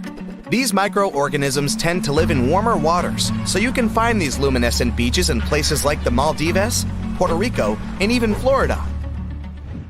In Antarctica, you'll find the famous Blood Falls. Blood-red colored water pours out of the Taylor Glacier from an underground lake. Scientists originally believed that the striking color was caused by a microorganism, similar to the luminescent beach's glowing plankton. But after further studies, it was discovered that the water has abnormally high levels of iron that oxidize and turn to rust the second they hit fresh air. In colder climates where lakes are frozen all year round, if you look pretty closely beneath the icy waters, you'll notice frozen bubbles trapped in the ice. These are small pockets of methane gas. Bacteria in the water feast on other organisms and digest them to produce methane. The methane turns into floating bubbles in the frozen water, trapped beneath layers of ice. Asperatus clouds are one of the rarest events in nature. This cloud formation consists of incredibly dark and storm-like waves of clouds. Although these clouds appear ominous and look like they carry a heavy storm, they usually dissipate without ever affecting the weather. These clouds most commonly appear in the Great Plains of the United States, but they haven't been observed since 2009. Despite being a famously harsh climate, the desert can produce some beautiful things, like desert roses. These are intricate rose-like formations of crystal clusters. The intense switch between dry and wet conditions forms the crystals and traps grains of sand within them to give them their signature color. From afar, you could easily mistake a waterspout as a large tornado traveling over a body of water. In reality, waterspouts are a type of funnel-shaped cloud. They are rotating columns of cloud-filled wind which often take on a darker color. Waterspouts are much weaker and smaller than tornadoes, and they aren't strong enough to suck anything into them. This phenomenon typically occurs in tropical climates, and they usually dissipate before reaching land. Lenticular clouds are flat clouds that lay on top of the other, looking like stacks of pancakes in the sky. They typically form in high altitudes where geographic features like mountains or tall buildings interrupt the airflow. Because of their unique shape, lenticular clouds have been suggested as an explanation for some UFO sightings. As our climate changes, new natural phenomena develop. One of these is exploding permafrost. The increasing temperature in Arctic zones is causing the permafrost to melt. Just like in frozen lakes, bubbles of methane gas are trapped in the permafrost. As the permafrost begins to melt, the gas is released. This results in large explosions in the ground, which leave behind massive holes. The first case of this was reported in 2013, and several more have been reported since. When you think of icebergs, you usually think of a large chunk of pristine white ice. But in Antarctica, you find icebergs striped with colors of green, blue, yellow, and more. The different colors are caused due to the ice forming in special conditions. Green typically appears when water that is rich in algae freezes. Blue stripes are more often freshly frozen water. Other colors are typically caused by sediments of debris picked up by the water as it freezes. Nacreous clouds are some of the rarest clouds on the planet. They typically occur at high altitudes and are only visible within 2 hours after sunset. The clouds appear beautiful as they display light waves of various colors. But don't be fooled. These clouds are actually a pretty dangerous sight. Nacreous clouds are incredibly destructive to our atmosphere. Their presence encourages the chemical reaction that breaks down our ozone layer. The ozone layer is an essential shield protecting us from the sun's harmful rays. The more depleted it is, the more at risk we are of global warming. The last place you might expect to find a natural fire is in the middle of a waterfall, but it's more common than you think. In upstate New York, in the middle of a small running waterfall is an eternal flame around 8 inches tall. Beneath the waterfall is a natural gas seep, a low pressure of gas that escapes from underground into the Earth's atmosphere. The small fire is sheltered enough by rocks from the waterfall's spray to stay lit permanently. Typically, green sand isn't what you'd imagine when you think of tropical beaches, but in Hawaii and other volcanic islands around the globe, you'll find beaches covered with dark green sand.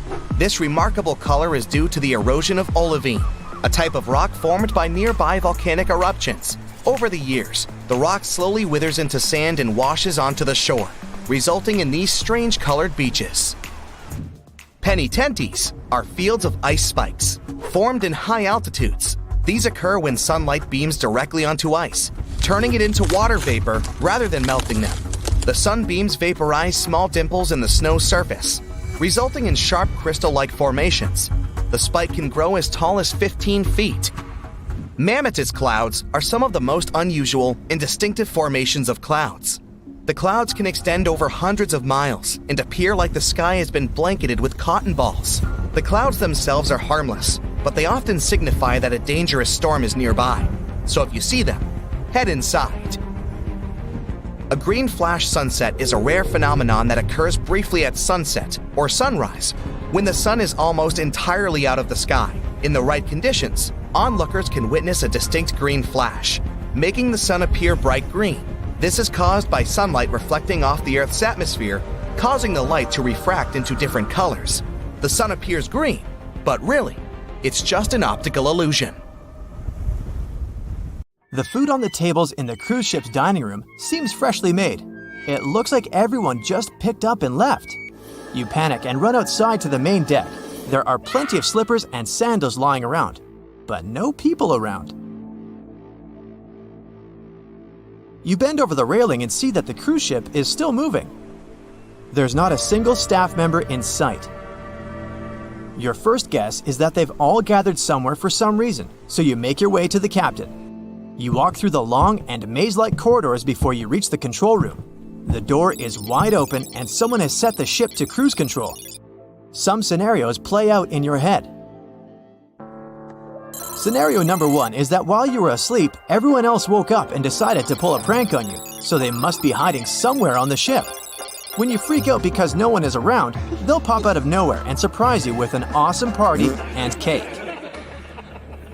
The second scenario you come up with is that while everyone was enjoying their cruise, the ship accidentally entered the 4th dimension with everyone, including the animals on board. But then, why did they leave you behind? The third possible scenario is that everyone found a better cruise ship nearby and decided to abandon the ship for a better one. They just forgot to tell you. But why did they leave their stuff behind and their food half-eaten? You try to figure out what the controls mean, but it's just a bunch of random gizmos and flickering lights. There is no pop-up manual to study, but there is pretty fast Wi-Fi. You start your laptop and do a quick search on what some of these things mean. You quickly figure out that the ship is in safety mode and has automatic sensors to detect when the water gets too rough. You open up social media and try to contact some people, but your phone doesn't have a connection. Only the laptop, which is connected via cable, works. There's a radio to contact the mainland. You ring in, but no one's answering.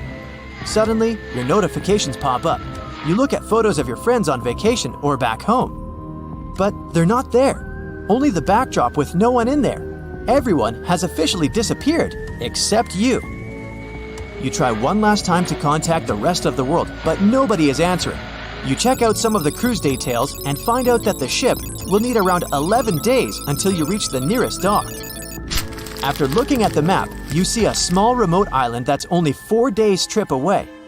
The cruise ship travels around 20 knots, which is around 23 miles an hour. Meanwhile, you discover the ship and enter some of the fancy places. The ads on TV just show an empty backdrop of the cruise ship without people, which makes it look quite lonely. On a 7-day cruise, a large ship can use over 9,000 pounds of lettuce and 45,000 pounds of eggs. In general, there are 2,000 steaks and 1,000 baked potatoes consumed per day on a cruise with more than 1,000 people. There is so much food and ingredients on the ship that you can technically last for years. You reach the receptionist desk and talk over the intercom radio to make official announcements. Hello? Hello? Just the sound of crickets. Okay, if this is some kind of prank, it's not funny. You can come out now. I'm going to the underdeck for some snacks. You wait for an answer, but no one is coming. You decide to go to the lower decks of the ship. But before you head down, you check out the ice skating rink with no one there. You slip on some ice skating shoes and go for a little spin. It feels good with no one to bother you or tell you what to do. After that, you check out the game room and play some arcade games. You use the coins from the counter and play for hours. The sun begins to set, so you decide to have a refreshing drink and enjoy the view. You sit on the top deck where only the VIPs are allowed and grab the biggest sunbed to lay on. It's so quiet that you can hear the ocean waves. You fall asleep there and wake up the next morning because of the bright sun. You walk around trying to see what to do. You grab a golf club and start swinging. You get the balls into the ocean and keep playing until you get bored. You realize that you got sidetracked with the activities and want to go to the lower decks of the ship. You check out the staff-only entry with a pass that you found lying around. You start descending to the bottom. It's getting darker. The power isn't working, so you grab a flashlight and look through the rooms. Crew members usually live in a dorm-style room with shared bunk beds. They have a common area for eating staff meals and have access to other recreational activities. The kitchens that serve the main restaurants are also located in the bottom areas. All the rooms look the same. There's a lot of noise coming from the engine room, which makes it creepy. The pipes are clanking and popping sounds bust from random places. The lights are flickering. There are shadows following you as you're moving with the flashlight you picked up from one of the rooms. You're scared. You call out to see if there's anyone there, but all you hear is your own voice echoing through the corridors. You're lost. You try to find your way back to the top decks, but everything looks the same. You start running and panicking. You trip over something and lose your flashlight.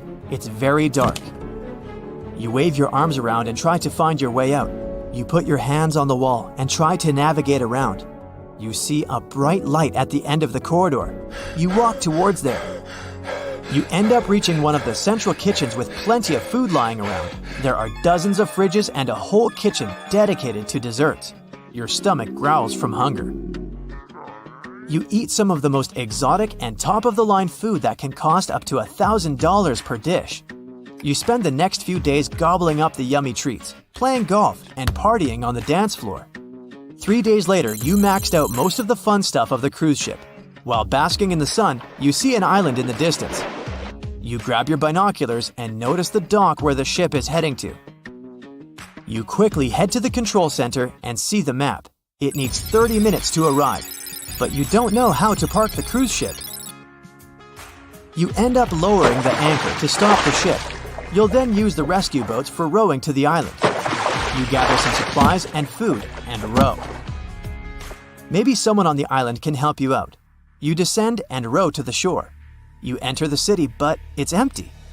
People have left their cars in the middle of the road during their commute. You head to the police station to see if you can get some answers, but nothing. Months later, you've explored the whole island and saved plenty of food from the cruise ship. After 5 years, you've taken complete control over the island and learned how to drive the cruise ship properly. You haven't seen a single person since that day on the cruise ship. It's like everyone picked up and evaporated. 10 years later, you're sitting in the radio tower.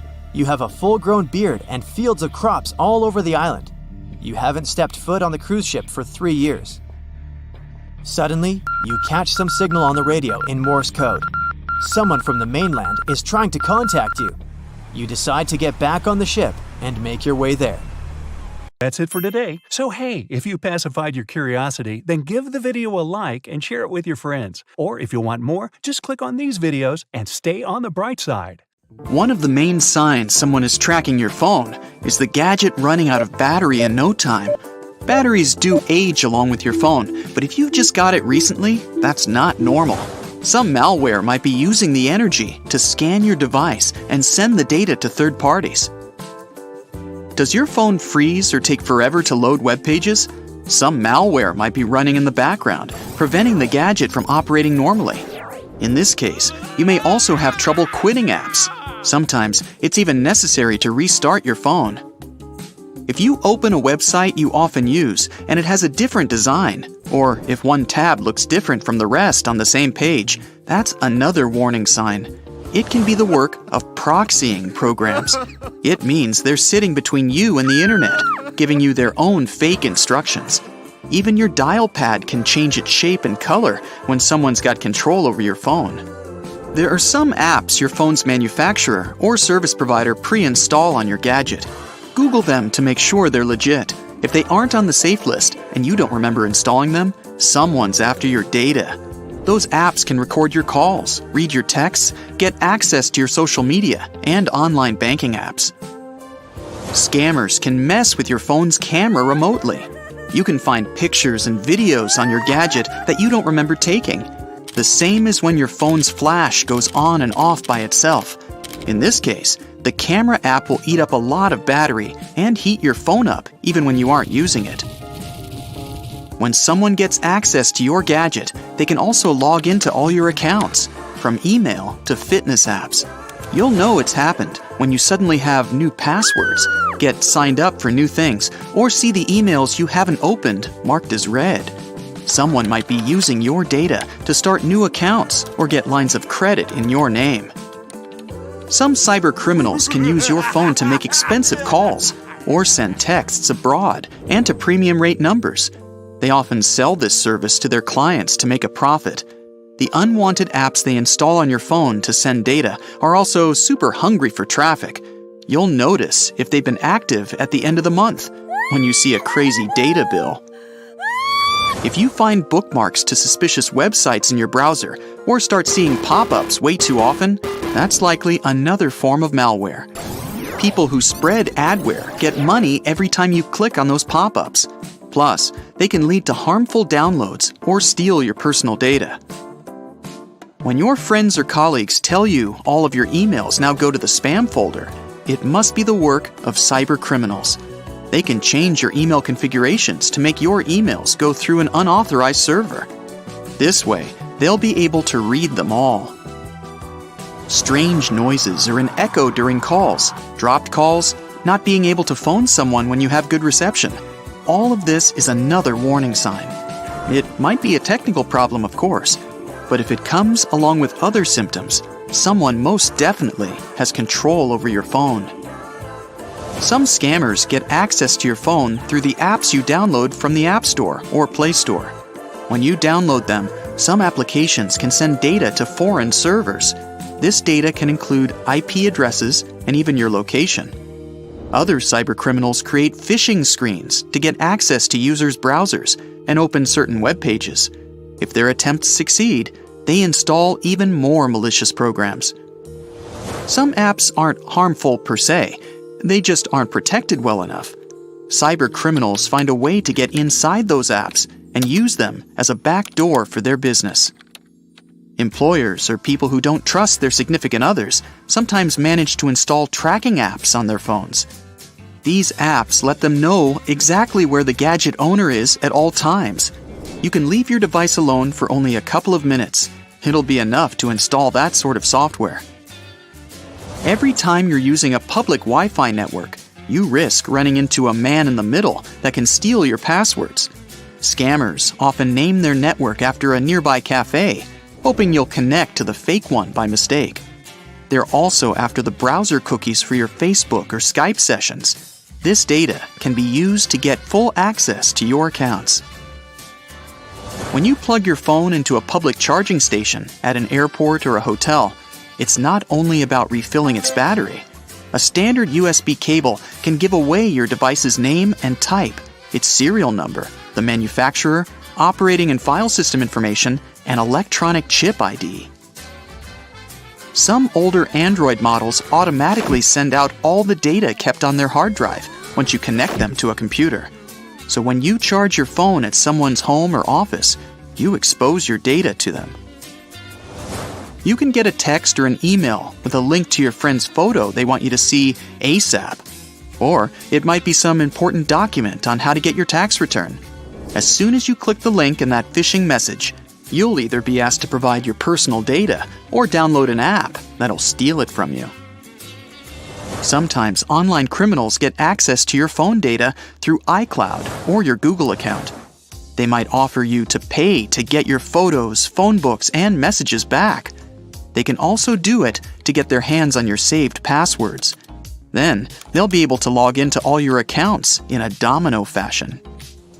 If they're fast enough, data thieves can make use of any bug in the operating system to do their business before the issue is solved.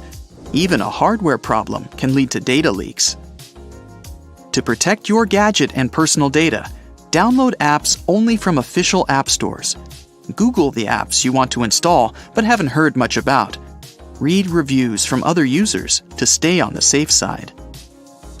Regularly check your phone for the applications you don't use or don't remember installing. Once you find such apps, delete them. Always read all the permissions and app requests before you run it. If it asks for too much, double-check whether it's worth it.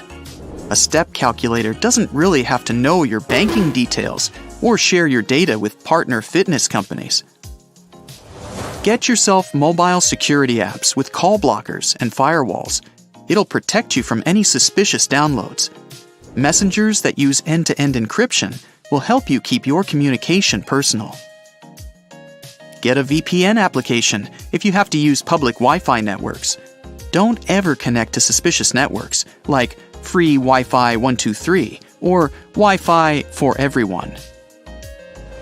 Never share your passwords or important data, like banking details, over the phone. Don't activate your personal hotspot in public. Keep your mobile data and Wi-Fi off when you aren't using them. This can stop malware from updating and working in the background. Carry a power bank or a wall charger with you to avoid public charging stations or someone else's computer. Once you realize someone's got control over your phone, install and run anti-malware software. It'll scan your phone for any mean applications and suspicious processes running without your notice. Delete all those bad apps immediately. To be safe, also get rid of all the apps you'd installed just before the problems started. Change all your passwords ASAP. Your phone can generate a good one for you. Tap on the password field and choose Use Strong Password to keep the one your gadget suggests. In iOS, it'll have 19 characters in 3 batches of 6 letters and numbers separated by the minus symbol.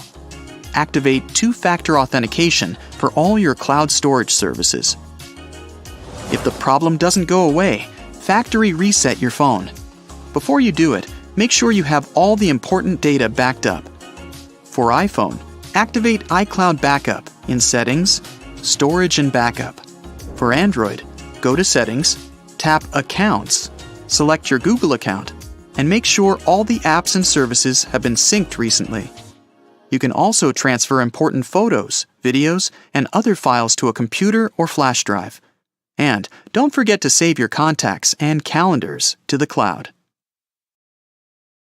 You've probably heard that when a burglar decides which house to target, they start by casing it. This means that they watch the owners, find out information about their routine, and determine the best time for entering their home. By the time they're ready to commit the crime, they already know for sure when there won't be anybody inside or when the owners will be distracted. One of the tricks thieves use to gather information about your routine is so simple that you may not even give it a second thought. But the next time you hear a quiet crackle under the sole of your shoe, stop and check what it was. The chances are high that you'll find yourself face to face with a crushed cookie. If that's the case, it's your clue that something has gone terribly wrong. The thing is, this is a rather effective tool criminals use to find out if you've left on a trip or when exactly you come home in the evening. A cookie is such an innocent object that people don't usually give it much thought, if they even notice it at all. You arrive home, step on the cookie, make it crumble, and automatically reveal all your secrets to burglars. They know for sure if the house is lived in and can also figure out the schedule of its owners. Things get even worse if you're away from home. The cookie under the doormat remains whole, thus alerting criminals that the house is perfect for a break-in. So, if you find some treats under your doormat, that's pretty bad news. Someone is interested in your house and watching it. It might be a good idea to notify the police or take some safety measures. Now, the ploy with a cookie is just one of the numerous tricks used by burglars. One more sign that can alert you to the fact that you're being watched is white pebbles left near the house or in the driveway. This means that a criminal has already visited your home and marked it as worth entering. Another reason why thieves may have left the pebbles is to indicate that your house stays empty during the day. So, if you're walking along the street and notice a USB flash drive sticking out of a curb or a wall, don't get confused. You have most likely stumbled across a dead drop. Despite its ominous name, this is a global art project that has borrowed some tricks from the world of spies and espionage. Lots of people who know about this project are happy to be able to put on their black coat and dark sunglasses and go to swap confidential information with others. The thing is that many decades ago, spies had their own ways to exchange secret materials. There was a live drop when spies met in person, but this was often extremely dangerous. That's why a dead drop system was invented. In this case, some loose bricks in a wall in an alleyway hid important documents that had to be picked up later. Nowadays, there are more than 1,500 dead drops all over the world, and the accumulated data on these flash drives reaches 10 terabytes. You can come across a dead drop on any continent you visit, except Antarctica, maybe because there are not so many walls there. So, if you find one, what do you do with it? First of all, it's highly inadvisable to connect random USB flash drives to your computer. You never know what viruses are lurking there, looking forward to destroying your hard drive content. And while risk is a part of the game, don't overdo it. If you're 100% sure that you want to play, secure your computer as well as you can, or even better. Secondly, you can't even guess what information will be waiting for you on a flash drive. Anyone can download videos, photos, or text files, and this has already led to several problems. Speaking of which, have you got a parcel with a USB stick in it? Whatever you decide to do with it, don't plug the flash drive in. Such cases have been more and more frequent in Australia. The police warn people that hackers have invented a new tactic. They drop unmarked memory sticks to letterboxes. It'll probably come as no surprise that these devices contain malware able to mess up your computer. They evidently rely on human curiosity and, in all honesty, it pays off. People can't fight an inexplicable desire to check the contents of a mysterious gift. As a result, almost half of USB sticks received by post get plugged in. After that, people start having serious problems with their laptops and computers. For example, fraudulent media begins to stream service offers, or computer viruses harm files and programs on a PC. So, no touching the free flash drive, okay? Now, you leave a shopping mall, your office, an airport, and go to the parking lot to find your car. You unlock it and put the key in the ignition. When you're about to start your vehicle and drive away, you see something strange on your windshield. Is that a $100 bill wrapped around your wiper? Oh, you could certainly find a way to spend this unexpected gift. But do you really think someone accidentally put money on your windshield and forgot all about it? Beware, this is nothing but a ruse. Because, as soon as you get out of your car to get a closer look at this mysterious banknote, the owner of the banknote will take action. They will get into your car and drive off at a record-breaking speed. Let's admit that no one would turn off their ignition and take their belongings with them if they got out of their car to check the windshield for a C note. As a result, in under a minute, you'll lose your car, your wallet, and your documents, and you'll be left stranded in the parking lot. People have recently started to find some article of clothing, like a shirt for instance, lying on their windshield or wrapped up in their wipers. If you ever happen to be one of these people, don't fall into this trap and don't try to remove the object. Just get in your car and drive away as fast as you can from the place you were parked. This seemingly misplaced garment is actually a new con being used by muggers and thieves. It works like this. If you see some random piece of clothing that prevents your wipers from moving or obscures your view, your first reaction will be to remove it, of course. But while you're distracted untying it or trying to get it off, the criminal has plenty of time to jump you. The most common place for this sort of scam is parking garages. They're usually badly lit and pretty deserted, which means there are few witnesses around and plenty of dark spaces for the attacker to lie in wait. Now, if one day you come home and notice some graffiti or markings on your door or house, call the police immediately. Even if it just looks like a teenage prank or a simple scratch, it's better to be safe than sorry, because burglars use certain marks to tell other criminals different things about your house. For example, something resembling a Roman numeral 2 means that the homeowners are rich, so the place is a great target. On the other hand, a crossed circle tells other burglars that there's nothing valuable to take from the house. Kinda makes you want to mark your own house like that. Now, a long horizontal rectangle divided into 4 parts means the place has a big aggressive guard dog. A triangle divided into 2 parts by a vertical line tells criminals to hit the place only at night, while a reversed one says that a house or apartment is free after dinner. And something looking like a combined A and K lets their fellow burglars know that the house is always full of people. Hey, did you know there's even a fraternity for burglars who love to steal desserts named Iota Grab a Pie? Sorry I made that up. A new trick being used by car thieves, and that's the trick with a coin. They slip it into the space between the door and the door handle. When a car owner thinks they've locked the door with a remote, the vehicle is, in fact, still open. The coin prevents the lock on one of the doors from working. As soon as the owner walks away from the car, the thief has no problems at all opening the door and driving away. Another trick. As soon as there's some public gathering, a big party, or even a busy day at the mall, car thieves make an announcement over the PA system that a particular car, chosen by them of course, has blocked their vehicle in and they can't leave. As soon as the owner comes out to move his car, a group of guys start to act. They